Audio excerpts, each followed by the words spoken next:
ஆண்டவரே, இந்த காலை வேளைக்காய் நன்றி செலுத்துகிறோம். அப்பா, உம்முடைய வசனங்கள் எங்களுக்கு தீபமாய், எங்களுடைய இருதயங்களுக்கு ஆண்டவரே அது போஜனமாக இருக்கும்படி நாங்கள் ஜெபிக்கிறோம். நீர் ஆண்டவரே எங்களை வழி நடத்துங்க, உடைய பரிசுத்தாவினாலே நிரப்புங்க. இன்றைக்கி சொல்ல போகிற வசனத்தை ஆண்டவரே, வசனங்கள் எல்லாம், வேத வாக்கியங்கள் எல்லாம் உங்கள் கையில் ஒப்பு கொடுக்குறோம். நீர் ஆண்டவரே அதை எடுத்து நீர் உபயோகப்படுத்துங்க. எங்கள் வாழ்க்கையிலே ஆண்டவரே அது கிரியை செய்யும்படி நீர் உதவி செய்யுங்க. ஆண்டவரே, இங்கே அன்றைய கூடியிருக்கிற, ஆன்லைனில் பார்த்து கொண்டு இருக்கிற அன்றைய தாய்மார்களுக்காக ஜெபிக்கிறோம். அன்றைய தாய்மார்கள் ஆக போகிறவர்களுக்காக ஜெபிக்கிறோம். ஆண்டவரே, அவங்களை நீர் ஆசீர்வதிக்கும்படி நாங்கள் ஜெபிக்கிறோம். ஆண்டவரே, அவங்க அன்றைய எவ்வளோ கஷ்டங்கள் மத்தியிலையும், அன்றைய எவ்வளோ நிந்தைகள் மத்தியிலையும், எவ்வளோ போராட்டங்கள் மத்தியிலையும் சில தாய்மார்கள் வீட்டு வேலையும் செய்கிறாங்க, வெளி வேலையும் செய்கிறாங்க. அவங்களுக்காக விசேஷமாக ஜெபிக்கிறோம். ஆண்டவரே, நீர் அவங்களுக்கு கிருபை கொடுக்கும்படி நாங்கள் ஜெபிக்கிறோம். அன்றைய வீட்டின் காரியங்களை பார்க்கும்போது, கணவருடைய காரியங்களை பார்க்கும்போது, பிள்ளைகளுடைய காரியங்களை பார்க்கும்போது, வேலையின் காரியங்களை பார்க்கும்போது ஆண்டவரே அதிகமான கிருபை வேணும். ஆண்டவரே, நீர் அவங்களுக்கு அந்த கிருபைகளை கொடுக்கும்படி நாங்கள் ஜெபிக்கிறோம். ஆண்டவரே, அந்த அவங்களுடைய இருதயங்களை ஆண்டவரே நீர் பலப்படுத்துங்க. ஆண்டவரே, அவங்க வாழ்க்கையில் ஆண்டவரே அவங்க கையிட்டு செய்யும் பிரயாசங்கள் எல்லாத்தையும் ஆசீர்வதிங்க. ஆண்டவரே, நீர் ஆண்டவரே அவங்களை இன்னும் ஆண்டவரே அநேக ஒரு ஆவிக்குரிய பிள்ளைகளை ஆண்டவரை உருவாக்கும்படி ஆண்டவரே நீர் அவங்களை ஆண்டவரை பலப்படுத்தும்படி நாங்கள் ஜெபிக்கிறோம். அன்று அநேக நேரத்தில் அநேக யோசனைகள் இருக்கலாம். அந்த யோசனைகள்லாம் நம்ம கையில் ஒப்பு கொடுக்குறோம்.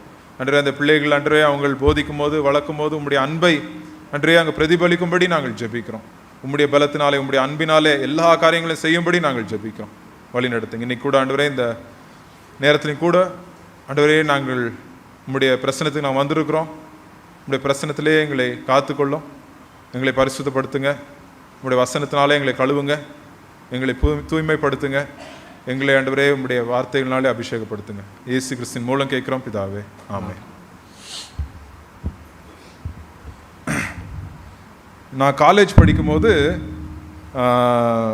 ஒரு சண்டே சர்வீஸ்க்கு வருவேன். சண்டே சர்வீஸில் வந்து ஆண்டவர்கிட்ட ஒரு காரியம் ஜெபம் பண்ணுவேன். ನನ್ನ ಒಂದು ಯೌವನ ದಿವಸಗಳಲ್ಲಿ, ಕಾಲೇಜಿನ ದಿವಸಗಳಲ್ಲಿ ನಾನು ಭಾನುವಾರ ದಿವಸದಂದು ಬಂದು ಒಂದು ವಿಷಯಕ್ಕಾಗಿ ನಾನು ಪ್ರಾರ್ಥನೆ ಮಾಡ್ತಾ ಇದ್ದೆ. ஆண்டவரே, நான் இனிமே நல்லவனா இருக்கணும். நான் வந்து ப்ராமிஸ் பண்ணுறேன், நான் நல்லவனாக இருப்பேன், இனிமேல் நல்லவனாக இருக்க ட்ரை பண்ணுவேன் அப்படின்னு நான் வந்து எப்பவுமே ஜோப் பண்ணுறது உண்டு. ನಾನು ಒಳ್ಳೆಯವನಾಗಿರ್ತೇನೆ, ಇನ್ಮೇಲೆ ಯಾವಾಗಲೂ ಒಳ್ಳೆಯ ಥರದಿಂದ ಇರ್ತೀನಿ ಎಂಬುದಾಗಿ ಆ ರೀತಿಯಾಗಿ ಒಂದು ಪ್ರಾಮಿಸನ್ನು ಮಾಡಿಕೊಂಡು ಆ ರೀತಿಯಾಗಿ ಮಾಡ್ತಾ ಇದ್ದೆ. சரி, திங்கக்கிழமை நல்லா போவோம், ಭಾನುವಾರ ಚೆನ್ನಾಗಿ ಹೋಗ್ತದೆ. ஆண்டவரே, கோவப்படக்கூடாது, நான் சண்டை போடக்கூடாது அப்படின்னு நான் வந்து பிளான் பண்ணியிருப்பேன். திங்கக்கிழமை, செவ்வாய்க்கிழமை, புதன்கிழமை போயிடும் எப்படியோ. ಅಲ್ಲಿ ನೋಡ್ತೇವೆ ಜಗಳ ಮಾಡಬಾರ್ದು ಎಂಬುದಾಗಿ ಆ ಒಂದು ದಿವಸಗಳು ಹೋಗ್ತದೆ, ಬುಧವಾರದ ದಿವಸದ ತನಕ. சடனாக பார்த்தா வியாழக்கிழமை சேர்த்து வச்சு சண்டை போட்டுருவேன். எல்லாத்தையும் சேர்த்து வச்சு ஒரே நாளில் சண்டை போட்டுருவேன். ಅಲ್ಲಿ ನೋಡೋದಾದ್ರೆ ಗುರುವಾರ ದಿವಸದಂದು ಎಲ್ಲವನ್ನ ಸೇರಿ ನಾನು ಜಗಳವನ್ನ ಮಾಡ್ತಾ ಇದ್ದೆ. அப்புறம் திருப்பி சண்டே வரும்போது, ஐயோ ஆண்டவரே என்னை மன்னிச்சிருங்க, இந்த வாரம் நான் கரெக்டாக இருக்கிறேன், இந்த வாரம் கரெக்டாக இருக்கிறேன், கண்டிப்பாக ஆண்டவரே அப்படின்னு சொல்லுவேன். ಭಾನುವಾರದ ದಿವಸ ಬರುವಾಗ ಯಥಾ ಪ್ರಕಾರ ದೇವರೇ ಇನ್ಮೇಲೆ ನಾನು ಚೆನ್ನಾಗಿರ್ತೇನೆ, ಇನ್ಮೇಲೆ ಜಗಳ ಮಾಡೋದಿಲ್ಲ ಎಂಬುದಾಗಿ ಆ ರೀತಿಯಾಗಿ ಒಂದು ಕಾರ್ಯಗಳನ್ನು ಮಾಡಿಕೊಳ್ತಾ ಇದ್ದೆ. ஸோ ஆண்டவருக்கு ஒரு வாக்கு கொடுக்கறது இதே தான் ஆயிடுச்சு. இது ஒரு சைக்கிள் மாதிரி. ஆண்டருக்கு வாக்கு கொடுக்கறது, ದೇವರಿಗೆ ಒಂದು ವಾಕ್ಯಗಳನ್ನು ಕೊಡುವಂಥದ್ದು, ಪ್ರಾಮಿಸ್ ಅನ್ನು ಮಾಡುವಂಥದ್ದು, ஆண்டர்ட்ட ஒரு ப்ராமிஸ் பண்றது, ப்ராமிஸை உடைக்கிறது, ಆ ಒಂದು ಕೊಟ್ಟಿರ್ತಕ್ಕಂಥ ಪ್ರಾಮಿಸ್ ಅನ್ನು ಪುನಃ ಒಡೆದು ಹಾಕುವಂಥದ್ದು. அப்புறம் ஞாயிற்றுக்கிழமை வந்தோடனே அப்படியே ஐயோ ஆண்டவரே அப்படின்னு ஒரு மாதிரி ஆண்டர் முகத்தை பார்க்க முடியாதபடிக்கு நம்ம வந்து இதாகிறது. ಪುನಃ ಭಾನುವಾರದ ದಿವಸದಂದು ದೇವರ ಮುಖವನ್ನು ನೋಡಿರ್ತಕ್ಕಂಥ ರೀತಿಯಲ್ಲಿ ಅಯ್ಯೋ ದೇವರು ಎಂಬುದಾಗಿ ಕೇಳಿಕೊಳ್ಳುವುದು. அப்புறம் இன்னொரு புது ப்ராமிஸ் பண்றது, அப்புறம் உடைக்கிறது, அப்புறம் இதை அப்படியே உடைக்கிறது, பண்றது, ப்ராமிஸ் பண்றது, ப்ராமிஸை உடைக்கிறது, அப்புறம் மன துக்கப்படுறது. ಅಲ್ಲಿ ನೋಡ್ತೇವೆ ವಾಗ್ದಾನಗಳನ್ನು ಮಾಡಿಕೊಳ್ಳುವಂಥದ್ದು, ಒಡೆದುಕೊಳ್ಳುವಂಥದ್ದು, ಪುನಃ ವಾಗ್ದಾನಗಳನ್ನು ಮಾಡಿಕೊಂಡು ಒಡೆದಕ್ಕಂಥದ್ದು ಇದೇ ರೀತಿಯಾಗಿ ಯಥಾ ಪ್ರಕಾರವಾಗಿ ನಡೀತಾ ಇತ್ತು. இது பழைய ஏற்பாட்டிலையும் நம்ம பார்க்குறோம். நிறைய வாட்டி அப்படிதான். ஆண்டர்கிட்ட வருவாங்க, ஆண்டருடைய சந்நிதிக்கு வருவாங்க, ஒரு கொஞ்ச நாள் நல்லா இருப்பாங்க, ஒரு கொஞ்சம் மாசங்கள் நல்லா இருப்பாங்க, திருப்பி பழைய வாழ்க்கைக்கு போயிடுறாங்க அவங்க. ಅಲ್ಲಿ ನೋಡ್ತೇವೆ ಅಳವಡ ಮಡಿಕೆಯಲ್ಲಿ ನೋಡೋದಾದ್ರೆ ದೇವರ ಸನ್ನಿಧಿಗೆ ಬರ್ತಾರೆ, ಚೆನ್ನಾಗಿರ್ತಾರೆ, ಸ್ವಲ್ಪ ದಿವಸಗಳಾದ ನಂತರ ಯಥಾ ಪ್ರಕಾರವಾಗಿ ತಮ್ಮ ಹಿಂದಿನ ಜೀವಿತಕ್ಕೆ ಹೊರಟು ಹೋಗ್ತಾ ಇದ್ದಾರೆ. இதே மாதிரி ಕೇಳ್ವಿயோட ஒரு மனுஷன் வந்து இயேசு கிறிஸ்து கிட்ட வரான். ಇದೇ ಪ್ರಕಾರವಾಗಿ ಒಂದು ಪ್ರಶ್ನೆ ಮೂಲಕವಾಗಿ ಯೇಸು ಕ್ರಿಸ್ತನ ಬಳಿಗೆ ಒಬ್ಬ ವ್ಯಕ್ತಿ ಬರ್ತಾ ಇದ್ದಾನೆ. அவன் பயங்கரமா பைபிள் படிச்சிருக்கான், பைபிள் ஞானம்லாம் இருக்கு, பட் ஆனா அவனோட வாழ்க்கையிலே சில விடுதலை இல்ல. அவன் வாழ்க்கையிலே ಆತನು ಅಧಿಕವಾಗಿರ್ತಕ್ಕಂಥ ದೇವರ ವಾಕ್ಯಗಳನ್ನು ಓದಿರ್ತಕ್ಕಂಥವನಾಗಿದ್ದಾನೆ, ಆದ್ರೆ ಕೆಲವು ಕಾರ್ಯಗಳಿಂದ ಆತನ ಜೀವಿತದಲ್ಲಿ ಬಿಡುಗಡೆಯನ್ನು ಕಾಣ್ತಾ ಇಲ್ಲ. அவனுக்கு அதே கோபம் வருது, அதே சண்டை புத்தி வந்துருது, ಅದೇ ಕೋಪ ಮತ್ತು ಆತನಿಗೆ ಜಗಳವಾಡುವಂಥದ್ದು ಬರ್ತಾ ಇದೆ. அவன் வந்து பெருமை வந்துருது அவனுக்கு, ಆತನಲ್ಲಿ ಹೆಚ್ಚಿಸಿಕೊಳ್ಳುವಿಕೆ ಬರ್ತಾ ಇದೆ. எவ்வளவு மெசேஜ் கேட்கறான், எவ்வளவு பைபிளை படிக்கிறான், யூஸ் இல்ல. ಎಷ್ಟೋ ವಾಕ್ಯಗಳನ್ನ ಕೇಳ್ತಾ ಇದ್ದಾನೆ, ಸತ್ಯವೇದಗಳು ನೋಡ್ತಾ ಇದ್ದಾನೆ, ಯಾವುದು ಕೂಡ ಉಪಯೋಗವಾಗ್ತಾ ಇಲ್ಲ. என்ன ಯಾಕೆ? அதுக்கு இயேசு கிறிஸ்து என்ன பதில் சொல்றாரு? ಅದಕ್ಕೆ ಯೇಸು ಕ್ರಿಸ್ತನು ಏನಂತ ಉತ್ತರ ಕೊಡ್ತಾ ಇದ್ದಾನೆ? யோவான் 3வது அதிகாரம், ಯೋಹಾನ 3ನೇ ಅಧ್ಯಾಯ 5லிருந்து 5வது வசனத்தை ஃபர்ஸ்ட் படிப்போம். 5ನೇ ವಚನವನ್ನು ಮೊದಲು ಓದಿಕೊಳ್ಳೋಣ. ಯೇಸು ಪ್ರತ್ಯುತ್ತರமாக, ஒருவன் ஜலத்தினாலும் ஆவியினாலும் பிறவாவிட்டால் தேவனுடைய ராஜ்யத்தில் பிரவேசிக்க மாட்டான் என்று மெய்யாகவே மெய்யாகவே உனக்கு சொல்கிறேன். அடுத்தது 6வது வசனம் படி. மாம்சத்தினால் பிறப்பது மாம்சமாயிருக்கும், ஆவியினால் பிறப்பது ஆவியாயிருக்கும். இங்க இயேசு கிறிஸ்து ஒரு காரியத்தை சொல்றாரு. ಯೇಸು ಕ್ರಿಸ್ತನ ಒಂದು ಕಾರ್ಯವನ್ನೇ ಹೇಳ್ತಾ ಇದ್ದಾರೆ. சரிப்பா, உலகத்துல இருக்கவங்க எல்லாரும் ஒரு வாட்டி அம்மா வயித்துல இருந்து பிறந்துட்டாங்க. ಆ ಲೋಕದಲ್ಲಿರತಕ್ಕಂತ ಪ್ರತಿಯೊಬ್ಬರು ತಾಯಿಯ ಗರ್ಭದಿಂದ ಜನಿಸಲ್ಪಟ್ಟಿದ್ದಾರೆ. யாரெல்லாம் உட்கார்ந்திருக்கீங்க எல்லாரும் ஒரு டைம் எல்லாரும் ஒரு பர்த்டே அப்படின்னு ஒன்னு இருக்கு. உங்க பர்த்டேனா என்னது? நீங்க என்னைக்கு பிறந்தீங்க அதான் உங்க பர்த்டே. ಇಲ್ಲಿ ಕೂತ್ಕೊಂಡಿರ್ತಕ್ಕಂತ ಪ್ರತಿಯೊಬ್ಬರಿಗೂ ಒಂದು ಜನ್ಮ ದಿನಾಂಕ ಇದೆ. ಅಂತ ಜನ್ಮ ದಿನಾಂಕ ಅಂತಂದ್ರೆ ನೀವು ಹುಟ್ಟಿರ್ತಕ್ಕಂತ ಒಂದು ದಿನಾಂಕಗಳು ಎಂಬುದಾಗಿ. ஆனா இயேசு கிறிஸ்து இன்னொரு காரியத்தை, இன்னொரு பர்த் குறித்து சொல்றாரு. இன்னொரு ஒரு பர்த்டே குறித்து ஆண்டவர் சொல்றாரு. ಆದ್ರೆ ಇಲ್ಲಿ ಯೇಸು ಕ್ರಿಸ್ತನು ಇನ್ನೊಂದು ಹುಟ್ಟುವಿಕೆಯ ಕುರಿತಾಗಿ ಇಲ್ಲಿ ತಿಳಿಸ್ತಾ ಇದ್ದಾನೆ. ஒரு இரண்டாவது பர்த்டே, ಅದು ಎರಡನೇ ಒಂದು ಹುಟ್ಟುವಿಕೆ. எல்லாரோட வாழ்க்கையில ஒரு இரண்டாவது பர்த்டே ஒன்னு வேணும். ಆ ಎಲ್ಲರ ಜೀವಿತದಲ್ಲಿ ಎರಡನೇ ಒಂದು ಹುಟ್ಟುವಿಕೆ ಬೇಕಾಗಿದೆ. அது ஆவியினாலே பிறப்பது. ಅದು ಆತ್ಮನಿಂದ ಹುಟ್ಟುವಂತದ್ದು. ஆவியினாலே பிறப்பது, ಆತ್ಮನಿಂದ ಹುಟ್ಟುವಂತದ್ದು. அந்த ஆவியினாலே பிறக்கிறதுனா என்ன அப்படின்றத இன்னைக்கு நம்ம பார்க்க போறோம். ಆತ್ಮಿಕವಾಗಿ ಹುಟ್ಟುವಿಕೆ ಎಂಬುದಾಗಿ ಏನೆಂಬುದಾಗಿ ನಾವು ನೋಡೋಣ. ஆவியிலே பிறக்கிறதுனா என்ன, ஆவியிலே நடக்கிறதுனா என்னன்றத இன்னைக்கு பார்க்க போறோம். ಆತ್ಮಿಕವಾಗಿ ಹುಟ್ಟುವಂತದ್ದು ಮತ್ತು ಆತ್ಮಿಕವಾಗಿ ನಡೆಯುವಿಕೆ ಎಂಬುದರ ಕುರಿತಾಗಿ ನಾವು ನೋಡೋಣ. அங்க ஆண்டவர் இயேசு கிறிஸ்து இன்னொரு வசனம் சொல்றாரு. 8வது வசனத்துல பார்க்கணும். 8ನೇ ವಚನದಲ್ಲಿ ಇನ್ನೊಂದು ಕಾರ್ಯವನ್ನು ಯೇಸು ಕ್ರಿಸ್ತನು ತಿಳಿಸ್ತಾ ಇದ್ದಾನೆ. காற்றானது தனக்கு இஷ்டமான இடத்திலே வீசுகிறது. இஷ்டமான இடத்துல காத்து வீசும். அதன் சத்தத்தை கேட்கிறாய், ஆகிலும் அது இன்ன இடத்திலிருந்து வருகிறதென்றும் இன்ன இடத்துக்கு போகிறதென்றும் உனக்கு தெரியாது. ஆவியினால் பிறந்தவன் எவனோ அவனும் அப்படியே இருக்கிறான். ஆவியினாலே பிறந்த மனுஷங்கெல்லாம் காத்து மாதிரி இருக்கிறாங்களாம். ಆತ್ಮಿಕವಾಗಿ ಹುಟ್ಟಿರ್ತಕ್ಕಂಥ ಪ್ರತಿಯೊಬ್ಬರು ಒಂದು ಗಾಳಿಯ ರೀತಿಯಲ್ಲಿ ಇದ್ದಾರೆ ಎಂಬುದಾಗಿ. அவங்க பாருங்க, இந்த வெளிய மரம் இருக்கு, அது இப்படி சாயுதுன்னா காத்து இந்த சைடுல இருந்து அடிக்க அப்படின்னு அர்த்தம். ಅಲ್ಲಿ ನೋಡ್ತೇವೆ ಹೊರಗಡೆ ಮರ ಇದೆ, ಮರವು ಈ ಭಾಗದಲ್ಲಿ ಅದು ಬಾಗ್ತದೆ ಎಂಬುದಾಗಿ ಹೇಳುವಾಗ ಈ ಭಾಗದಿಂದ ಅದು ಗಾಳಿ ಬೀಸ್ತದೆ ಎಂಬುದಾಗಿ. இப்படி மரம் சாயுதுன்னா இந்த சைடுல இருந்து காத்து அடிக்குதுன்னு அர்த்தம். ಈ ಭಾಗದಲ್ಲಿ ಅದು ಮರ ಬಾಗ್ತದೆ ಎಂಬುದಾಗಿ ಹೇಳುವಾಗ ಈ ಭಾಗದಿಂದ ಗಾಳಿ ಬೀಸ್ತಾ ಇದೆ. சோ என்ன அர்த்தம் அதுல? ಇದರ ಅರ್ಥವೇನು? ஆவியானவர் நம்மளை நடத்தும் போது ஆவியானவர் சொன்னபடி நம்ம வாழ்றோம். அதுதான் கிறிஸ்தவ வாழ்க்கை. ಪರಿಶುದ್ಧಾತ್ಮನ ಮೂಲಕವಾಗಿ ನಡೆಸುವಂತ ಸಂದರ್ಭದಲ್ಲಿ ಆ ರೀತಿಯಾಗಿ ನಾವು ನಡೀತೇವೆ ಎಂಬುದಾಗಿ ಒಂದು ಅರ್ಥ. இதுவரைக்கும் நம்ம எப்படி இருக்கிறோம்? ಇಲ್ಲಿ ತನಕ ನಾವು ಯಾವಾಗಿದ್ವಿ? பேதுருன்னு ஒரு மனுஷன் இருந்தார். ಪೇತ್ರ ಎಂಬುವಂತ ಒಬ್ಬ ವ್ಯಕ್ತಿ ಇದ್ದಾರೆ. ரெண்டு விதமான பேதுரு இருந்தாங்க. ಎರಡು ವಿಧವಾದಂತ ಪೇತ್ರ ಇದ್ದಾರೆ. பழைய பேதுரு, புது பேதுரு. ಹಳೆಯ ಪೇತ್ರ, ಹೊಸದಾದಂತ ಪೇತ್ರ ಎಂಬುದಾಗಿ. ஆவியினாலே பிறக்காத பேதுரு, ஆவியினாலே பிறந்த பேதுரு. இந்த ரெண்டாவது பர்த்டே இருந்துச்சு அவருக்கு. ಆತ್ಮಿಕವಾಗಿ ಹುಟ್ಟಿರ್ತಕ್ಕಂಥ ಪೇತ್ರನು, ಆತ್ಮಿಕವಾಗಿ ಹುಟ್ಟದೇ ಇರ್ತಕ್ಕಂಥ ಪೇತ್ರನು ಎಂಬುದಾಗಿ. ಫಸ್ಟ್ பழைய பேதுரு பத்தி கொஞ்ச நேரம் பார்ப்போம், அப்புறம் புது பேதுரு பத்தி கொஞ்சம் பார்ப்போம். ಹಳೆಯ ಪೇತ್ರನ ಕುರಿತಾಗಿ ಸ್ವಲ್ಪ ಸಮಯ ನಾವು ಧ್ಯಾನಿಸೋಣ, ಹೊಸ ಪೇತ್ರನ ಕುರಿತಾಗಿ ಇನ್ನು ಸ್ವಲ್ಪ ಹೊತ್ತು ನಾವು. சோ பேதுரு இயேசு கிறிஸ்து கூடயே இருந்தார். எப்பவும் ஏசப்பா மெசேஜ் கேட்கிறாரு, ஏசப்பா பைபிள் படிக்கும் போது கூட இருக்கிறாரு, ஏசப்பா ஜெபிக்கிறத பாக்குறாரு. கூடயே 3 வருஷம் இருக்கிறாருங்க. ಅಲ್ಲಿ 3 ವರ್ಷಗಳ ತನಕ ಯೇಸು ಕ್ರಿಸ್ತನು ಪ್ರಾರ್ಥಿಸುವಂತ ಸಂದರ್ಭದಲ್ಲಿ, ಸತ್ಯವೇದಗಳನ್ನು ಓದುವಂತ ಸಂದರ್ಭದಲ್ಲಿ, ಪ್ರತಿಯೊಂದು ಸಂದರ್ಭದಲ್ಲೂ ಕೂಡ ಪೇತ್ರನ ಜೊತೆಯಲ್ಲಿದ್ದಾನೆ. பட் ஆனாலும் பேதுரு கண்ட்ரோல் பண்ணப்படுறது தன்னுடைய உணர்ச்சிகள் தான் அவனை கண்ட்ரோல் பண்ணுது. ಆದ್ರೆ ಆತನನ್ನು ಆಳ್ವಿಕೆ ಮಾಡಿಕೊಳ್ಳತಕ್ಕಂಥದ್ದು ಆತನ ಒಂದು ಸ್ವಂತಿಕೆ ಅಂತಕ್ಕಂಥದ್ದೇ ಆಳ್ವಿಕೆ ಮಾಡ್ತಾ ಇದೆ. பாக்குறான், அங்க யாரோ ஒருத்தர் வராங்க, ஏதோ சொல்றாங்க, சொன்ன உடனே கத்தி தூக்கி பட்டுன்னு வெட்டிடுறான் அவங்க காதை. ಅಲ್ಲಿ ನೋಡ್ತಾ ಇದ್ದಾನೆ, ಯಾರು ಬರ್ತಾ ಇದ್ದಾರೆ, ಏನು ಹೇಳಿದ ತಕ್ಷಣವಾಗಿ ತನ್ನ ಕತ್ತಿಯಿಂದ ಆತನ ಕಿವಿಯನ್ನು ಕಟ್ ಮಾಡ್ತಾ ಇದ್ದಾನೆ. ಪ್ರಾಮಿಸ್ பண்ற ஆண்டவரே, உங்களை நான் கண்டிப்பா, நான் யாரே உங்களை விலகி போனாலும் நான் உங்களை விட்டு விலகி போக மாட்டேன் ஆண்டவரே, இது சவால் ஆண்டவரே அப்படின்னு சவால் விடுறான். ಅಲ್ಲಿ ದೇವರ ಬಳಿಯಲ್ಲಿ ವಾಗ್ದಾನವನ್ನು ಮಾಡಿಕೊಳ್ತಾ ಇದ್ದಾನೆ, ಯಾರೇ ನಿಮ್ಮನ್ನ ಕೈ ಬಿಟ್ಟು ಹೋದ್ರು ಕೂಡ ನಾನು ನಿಮ್ಮನ್ನ ಕೈ ಬಿಡುವುದಿಲ್ಲ ಎಂಬುದಾಗಿ ಒಂದು ರೀತಿಯಾದಂತ ಸವಾಲನ್ನ ಆಗ್ತಾ ಇದ್ದಾನೆ. கொஞ்ச நேரத்துல ஒரு 12 மணி நேரத்துல ஒரு வேலைக்காரமா கேக்குது, உனக்கு இயேசு கிறிஸ்து கூட இருந்தவன் தானே நீ அப்படின்னு சொல்லுது. உடனே ஐயோ எனக்கு இயேசு கிறிஸ்துனால யாருன்னு தெரியலன்னு சொல்லிடுறான். ಅಲ್ಲಿ 12 ಗಂಟೆಗಳ ತನಕ ನೋಡ್ತೇವೆ, ಒಬ್ಬ ಕೆಲಸದವರು ಬಂದು ಕೇಳುವಾಗ ನೀನು ಯೇಸು ಕ್ರಿಸ್ತನ ಜೊತೆಯಲ್ಲಿ ಇದ್ದವನು ಎಂಬುದಾಗಿ ಹೇಳುವಾಗ ಯೇಸು ಕ್ರಿಸ್ತನು ಯಾರು ಎಂಬುದಾಗಿ ಗೊತ್ತಿಲ್ಲ ಎಂಬುದಾಗಿ ಹೇಳ್ತಾ ಇದ್ದಾರೆ. ಇದು பழைய பேதுரு வெறும் பஞ்ச் டயலாக் தான் அடிப்பார் அவர். ಅಲ್ಲಿ ಹಳೆಯ ಪೇತ್ರ ನೋಡೋದಾದ್ರೆ ಕೇವಲ ಪಂಚ್ ಡೈಲಾಗ್ಗಳನ್ನು ಮಾತ್ರ ಹೇಳ್ತಾನೆ. அவர் பேர் கூட வச்சிடலாம், பஞ்ச் டயலாக் பேதுரு. ಅಲ್ಲಿ ಆತನ ಹೆಸರು ಕೂಡ ಪಂಚ್ ಡೈಲಾಗ್ ಹೇಳುವಂತ ಪೇತ್ರನು ಎಂಬುದಾಗಿ. சும்மா அதுதான் பெருசா பேசுவாரு அவர் பலன் இல்ல, அவர் வீக், அவர் அப்படியே பலவீனம் இல்லாம தோத்து போயிடுறாரு வாழ்க்கையில. ಅಲ್ಲಿ ಕೇವಲ ದೊಡ್ಡ ದೊಡ್ಡ ಮಾತುಗಳನ್ನ ಮಾತನಾಡ್ತಾ ಇದ್ದಾನೆ, ಆದ್ರೆ ಆತನಲ್ಲಿ ಆ ರೀತಿಯಾದಂತ ಬಲವಿಲ್ಲದೆ ಸೋತು ಹೋಗ್ತಾ ಇದ್ದಾನೆ. ஆனா ஒரு நாள் ஏதோ ஆச்சுங்க. ಆದ್ರೆ ಒಂದು ದಿವಸ ಏನೋ ಆಯ್ತು, பயங்கரமான மாற்றம் வந்துருச்சு பேதுரு வாழ்க்கையில. ಭಯಂಕರವಾದಂತ ಒಂದು ಬದಲಾವಣೆ ಪೇತ್ರನಲ್ಲಿ. ஆவியிலே பிறந்தார் அவர். ಆತ್ಮಿಕವಾಗಿ ಹುಟ್ಟಿದ್ರು. எப்படி பிறந்தாரு? ಯಾವ ರೀತಿಯಾಗಿ ಹುಟ್ಟಿದ್ರು? ஆண்டவர் சொல்லிட்டாரு ஒரு நாள், ஆண்டவர் காத்துருங்க, எனக்காக நீங்க காத்துருங்க அப்படின்னு சொல்றாரு ஆண்டவர். ಯೇಸು ಕ್ರಿಸ್ತನು ಹೇಳ್ತಾ ಇದ್ದಾರೆ, ನನಗಾಗಿ ನೀನು ಕಾದುಕೊಂಡಿರ್ರಿ ಎಂಬುದಾಗಿ ಹೇಳ್ತಾ ಇದ್ದಾರೆ. இவ்வளவு நாள் நீ என்ன சரீரமா பாத்தீங்க, இனிமே வேற விதத்துல நீங்க பார்க்க போறீங்க. அதுக்காக நீங்க காத்திருங்க அப்படின்னு ஏசப்பா சொல்றாரு. ಇಲ್ಲಿ ತನಕ ನೀವು ಶರೀರವಾಗಿ ನನ್ನನ್ನು ನೋಡಲ್ಪಟ್ಟಿದ್ರೆ ಇನ್ಮೇಲೆ ನೀವು ಗಮನಿಸಿಕೊಳ್ಳ್ರಿ ಎಂಬುದಾಗಿ ಒಂದು ಕಾರ್ಯಗಳನ್ನ ಹೇಳ್ತಾ ಇದ್ದಾರೆ. 3 வருஷம் ஏசப்பா கூடயே இருந்தாருங்க. அவங்க கூட 3 ವರ್ಷ ಯೇಸು ಕ್ರಿಸ್ತನ ಜೊತೆಯಲ್ಲೇ ಇದ್ದಾರೆ ಅವರು. எங்க சாப்பாடு வேணுமா சாப்பாடு கிடைக்கும், ಊಟ ಬೇಕಾ ಊಟ ಸಿಗ್ತಾ ಇದೆ, வரி வசூல் வரி கட்டணுமா வரி கட்டுறதுக்கு மீன்ல இருந்து வாயில இருந்து வரி கட்டிடலாம், ಅಲ್ಲಿ ತೆರಿಗೆ ಬೇಕೆಂಬುದಾಗಿ ಹೇಳುವಾಗ ಮೀನಿನ ಬಾಯಿಂದ ತೆರಿಗೆನ ಕಟ್ಟಬಹುದಾಗಿತ್ತು, அற்புதம் நடக்கணுமா அற்புதம் நடக்கும், ಅದ್ಭುತ ಬೇಕಾಗಿದ್ರೆ ಅದ್ಭುತಗಳು ನಡೀತಾ ಇತ್ತು. இப்போ இந்த டைம்ல வந்துட்டாங்க. ஏசப்பா கடைசியா 3 வருஷத்துக்கு கடைசியில ஆண்டவர் சொல்றாரு, ஓகே நான் உங்களை விட்டு போறேன் அப்படின்னு சொல்றாரு. ಅಲ್ಲಿ 3 ವರ್ಷಗಳ ಕೊನೆ ತನಕ ಬರ್ತಾ ಇದ್ದಾರೆ. ಯೇಸು ಸ್ವಾಮಿ ಹೇಳ್ತಾ ಇದ್ದಾರೆ, ನಾನು ನಿಮ್ಮನ್ನು ಬಿಟ್ಟು ಹೋಗ್ತಾ ಇದ್ದೇನೆ ಎಂಬುದಾಗಿ. உடனே இவங்களுக்கெல்லாம் பயமாயிடுச்சு. ஐயோ நான் திருப்பி என் பழைய மீன் பிடிக்கிற வேலைக்கு நான் போகணுமா அப்படின்னு யோசிக்கிறாரு பேதுரு. ಅಲ್ಲಿ ಪೇತ್ರನು ಅದನ್ನು ಯೋಚನೆ ಮಾಡ್ತಾ ಇದ್ದಾನೆ, ನಾನು ಪುನಃ ಯಥಾಸ್ಥಿತಿಗೆ ನನ್ನ ಮೀನ್ ಹಿಡಿಯುವಂತ ಕೆಲಸಕ್ಕೆ ಹೋಗ್ಬೇಕಾ ಎಂಬುದಾಗಿ. ஐயோ என் கூட இருந்தவர் போயிட்டாருன்னா இப்ப என்ன பண்ணுவேன், அனாதை மாதிரி ஆயிட்டேனே நான் அப்படின்னு அனாதையா நினைக்கிறாங்க அவங்க. ಅಲ್ಲಿ ನನ್ನ ಜೊತೆದವರು ಬಿಟ್ಟು ಹೋದ್ರೆ ನಾನು ಅನಾಥನಾಗಿ ಹೋಗ್ತಾನಲ್ಲ ಎಂಬುದಾಗಿ ಅನಾಥನ ರೀತಿಯಲ್ಲಿ ಯೋಚನೆ ಮಾಡ್ತಾ ಇದ್ದಾನೆ. சோ அநேக நேரத்துல அந்த காரியங்கள் நம்ம வாழ்க்கையிலே தனிமையான காரியங்கள், ஒரு தனிமை காணப்படுது பேதுரு வாழ்க்கையில. ಅದೇ ರೀತಿಯಾಗಿ ಏಕಾಂತದ ಒಂದು ಕಾರ್ಯಗಳು ಅಲ್ಲಿ ಪೇತ್ರನ ಜೀವಿತದಲ್ಲಿ ನಮ್ಮ ಜೀವಿತದಲ್ಲಿ ಕಾಣப்படுತ್ತಾ ಇದೆ. ஒரு தனிமை காணப்படும், என்ன புரிஞ்சுக்கிறதுக்கு யாரும் இல்ல, என்ன அர்த்தம் பண்ணிக்கிறதுக்கு யாரும் இல்ல அப்படின்றது நிறைய வாட்டி நம்ம ஏங்கி இருப்போம் ನಮ್ಮ வாழ்க்கையில. ಅನೇಕ ಸಂದರ್ಭಗಳಲ್ಲಿ ನನ್ನನ್ನು ಅರ್ಥ ಮಾಡಿಕೊಳ್ಳುವುದಕ್ಕೆ, ನನ್ನನ್ನು ಸಂತಿಸಿಕೊಳ್ಳುವುದಕ್ಕೆ ಯಾರು ಇಲ್ಲ ಎಂಬತಕ್ಕಂತ ರೀತಿಯಲ್ಲಿ ನಾವು ಅಂದುಕೊಂಡಿರ್ತೇವೆ. சோ அந்த இடத்துல திருப்புங்க, யோவான் 14வது அதிகாரத்துல இயேசு கிறிஸ்து இந்த விஷயத்தை சொல்றாரு. 14ನೇ ಅಧ್ಯಾಯ, ಯೋಹಾನ 14ನೇ ಅಧ್ಯಾಯದಲ್ಲಿ ಯೇಸು ಕ್ರಿಸ್ತನ ಒಂದು ವಿಚಾರವನ್ನ ತಿಳಿಸ್ತಾ ಇದ್ದಾರೆ. அப்ப என்ன ஆகுதுன்னு பாருங்க, இயேசு கிறிஸ்து என்ன சொல்றாருன்றது நீங்க கவனிக்கணும். இது இன்னைக்கு நீங்க படிக்கிறீங்க பேதுருக்கு எந்த அளவுக்கு அது உண்மையா இருந்ததோ அதே வாழ்க்கையில உங்க வாழ்க்கைக்கு இது உண்மையான காரியம். ಓದುವಂತದನ್ನು ಕೇಳಿಸಿಕೊಳ್ಳ್ರಿ. ಯಾವ ರೀತಿಯಾಗಿ ಪೇತ್ರನ ಜೀವಿತದಲ್ಲಿ ನಿಜವಾಗಿತ್ತು ಅದೇ ರೀತಿಯಾದಂತ ನಿಜವಾದಂತ ಕಾರ್ಯಗಳು ನಿಮ್ಮಲ್ಲಿ ಕೂಡ ನಡೆಯಲ್ಪಡುತ್ತದೆ ಎಂಬುದು. 16வது வசனம், யோவான் 14:16, ஜான் 14:16.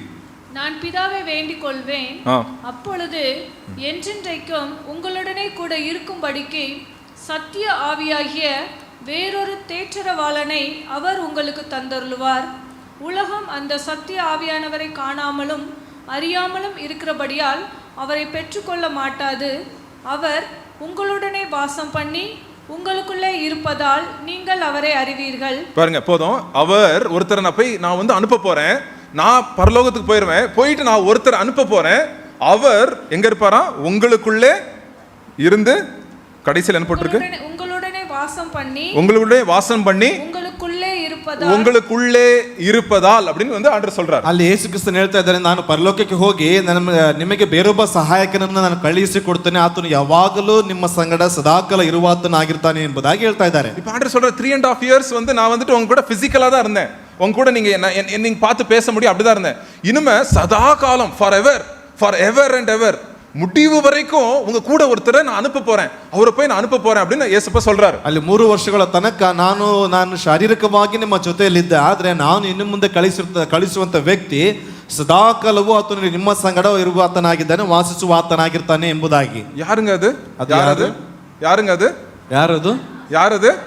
பரிசுத்த ஆவியானவர், ಪರಿಶುದ್ಧ ಆತ್ಮನು ಎಂಬುದಾಗಿ. இன்னைக்கு அவரை குறித்து தான் நம்ம பார்க்க போறோம். ಇವತ್ತು ಅವರ ಕುರಿತಾಗಿ ನಾವು ನೋಡೋದಕ್ಕಿದ್ದೇವೆ. நீங்க ஒருவேளை இங்க சில பேர் வந்திருக்கலாம், பிரதர் எனக்கு பரிசுத்த ஆவியானவர் எனக்குள்ள இருக்கிறாரா இல்லையா எனக்கு தெரியலையே பிரதர் அப்படின்னு நீங்க சொல்லலாம். ಇವತ್ತು ಬಂದಿರತಕ್ಕಂತವ್ರನ್ನ ಕೇಳಬಹುದು, ಪರಿಶುದ್ಧಾತ್ಮನು ನನ್ನೊಳಗೆ ಇದ್ದಾನ ಇಲ್ವಾ ಎಂಬುದಾಗಿ ಗೊತ್ತಿಲ್ಲ ಸಹೋದರರು ಎಂಬುದಾಗಿ. சில பேருக்கு இங்க கேள்வி இருக்கலாம், பிரதர் நான் சில டைம் பரிசுத்த ஆவியினாலே நான் நடத்தப்படுறேன், சில டைம் நானே இஷ்டப்படாம கண்ட்ரோல் பண்ணிடுறேன் அப்படின்னு நீங்க நினைக்கலாம்.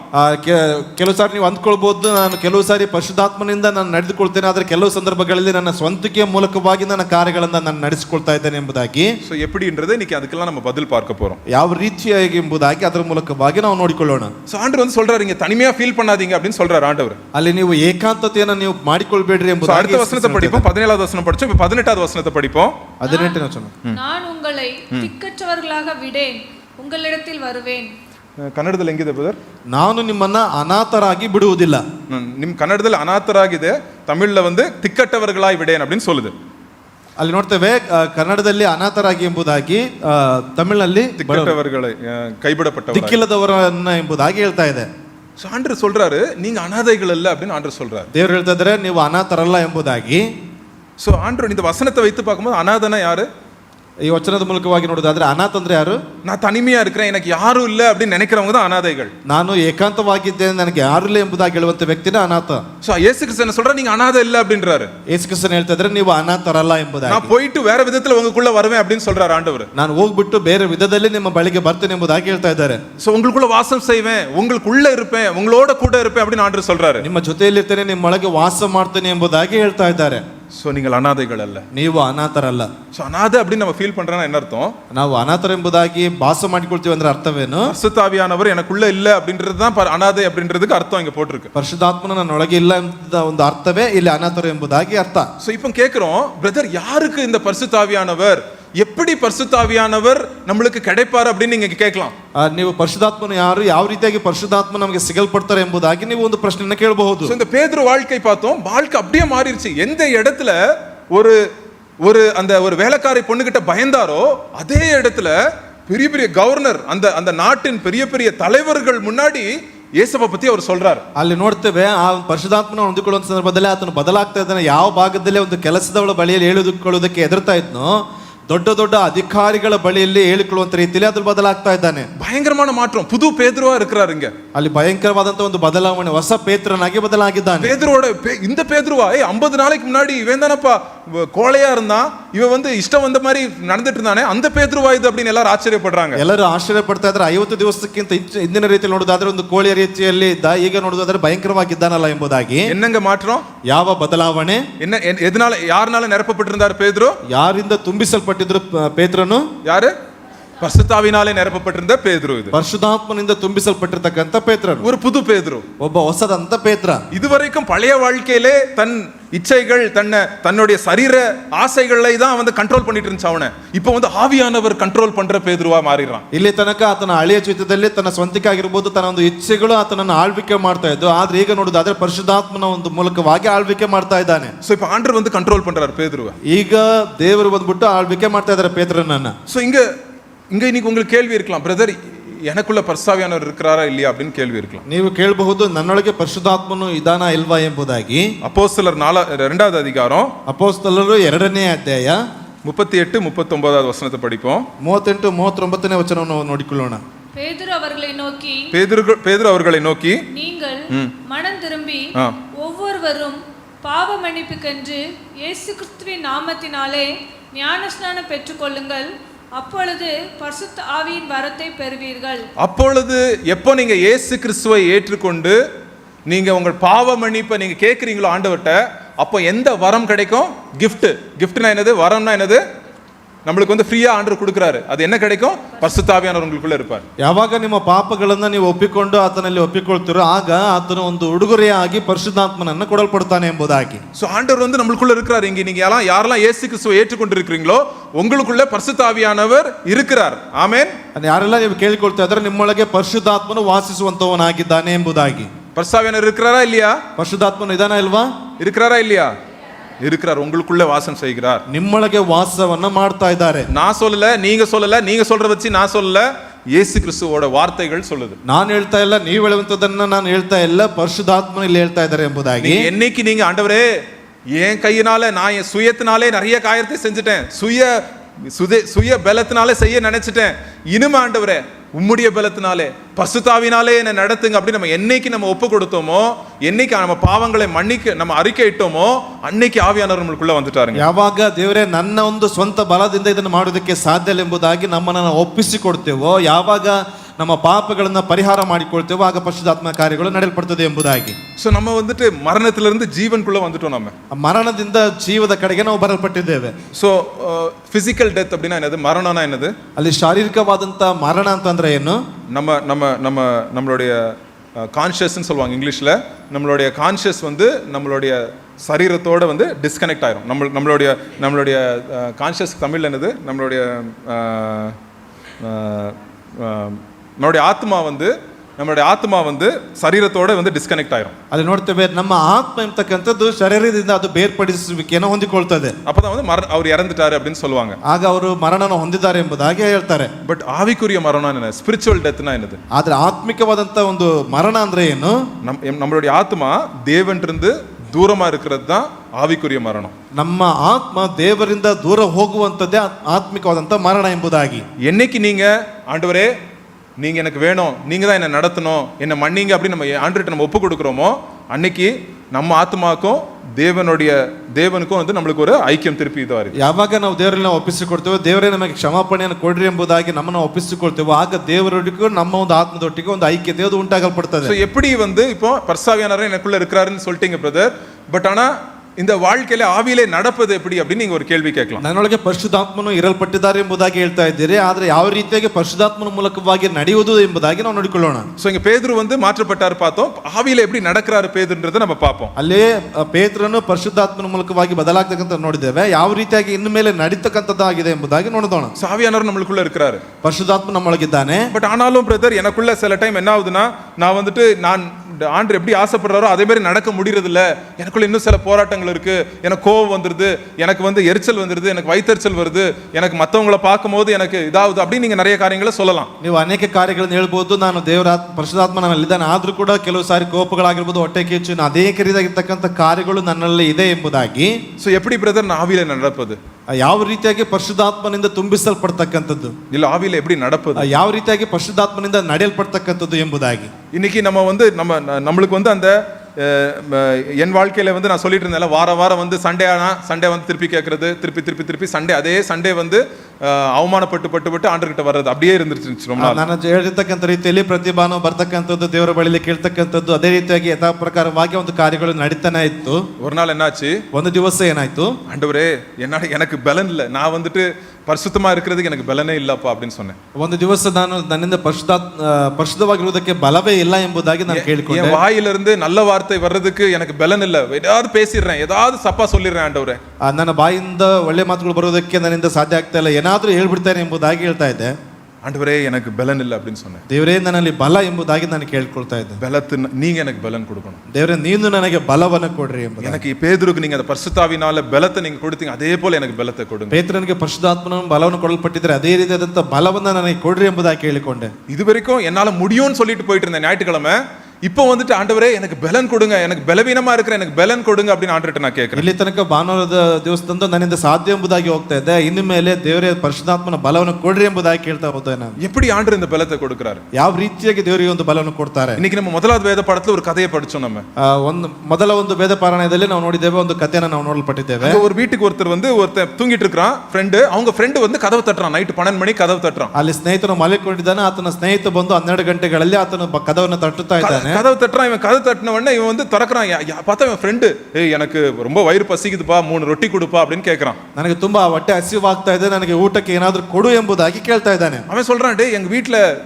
எதுவும் இல்ல சார், நான் எங்க ஃப்ரெண்டு வீட்ல இன்னொரு ஃப்ரெண்டு வீட்ல போய் நான் கேட்கறேன் அப்படின்ட்டு அவன் பக்கத்து வீட்ல வந்து அவன் இன்னொரு நண்பன்ட்ட போய் ರೊಟ್ಟಿಗಾಗಿ போய் கதவு தட்டுறான். ಅಲ್ಲಿ ನನ್ನ ಬಳಿಯಲ್ಲಿ ಇಲ್ಲ, ಇನ್ನೊಬ್ಬ ಸ್ನೇಹಿತರ ಬಳಿಯಲ್ಲಿ ಹೋಗ್ತೀನಿ ಎಂಬುದಾಗಿ ಅಲ್ಲಿ ರೊಟ್ಟಿಗಾಗಿ ಆತನ ಕದವನ್ನ ತಟ್ಟುತ್ತಾ ಇದ್ದಾನೆ. அவன் சொல்றான், இல்லப்பா எங்க பிள்ளைங்க எல்லாம் படுத்துட்டாங்க, என்ன டிஸ்டர்ப் பண்ணாத, தயவு செய்து வந்து நீ காலையில வா, எனக்கு இப்ப டிஸ்டர்ப் பண்ணாத, எனக்கு ரொட்டி கொடுக்க முடியாது அப்படின்னு சொல்லிடுறான். ಈಗ ನನ್ನ ಮಕ್ಕಳೆಲ್ಲ ಮಲಿಕೊಂಡಿದ್ದಾರೆ, ಈಗ ನನಗೆ ತೊಂದರೆಯನ್ನು ಕೊಡಬೇಡ, ಮುಂಜಾನೆ ವೇಳೆ ದಯವಿಟ್ಟು ಬಾ ಎಂಬುದಾಗಿ ಹೇಳ್ತಾ ಇದ್ದಾನೆ. அவன் கதவை தட்டிட்டே இருக்கிறான், ಆದ್ರೂ ಕೂಡ ಕದವನ್ನ ತಟ್ಟನೇ ಇದ್ದಾನೆ. அவன் வந்து பாருங்க, லூக்கா 11வது அதிகாரத்துல அவன் என்ன சொல்றான், 8வது வசனத்தை பாருங்க.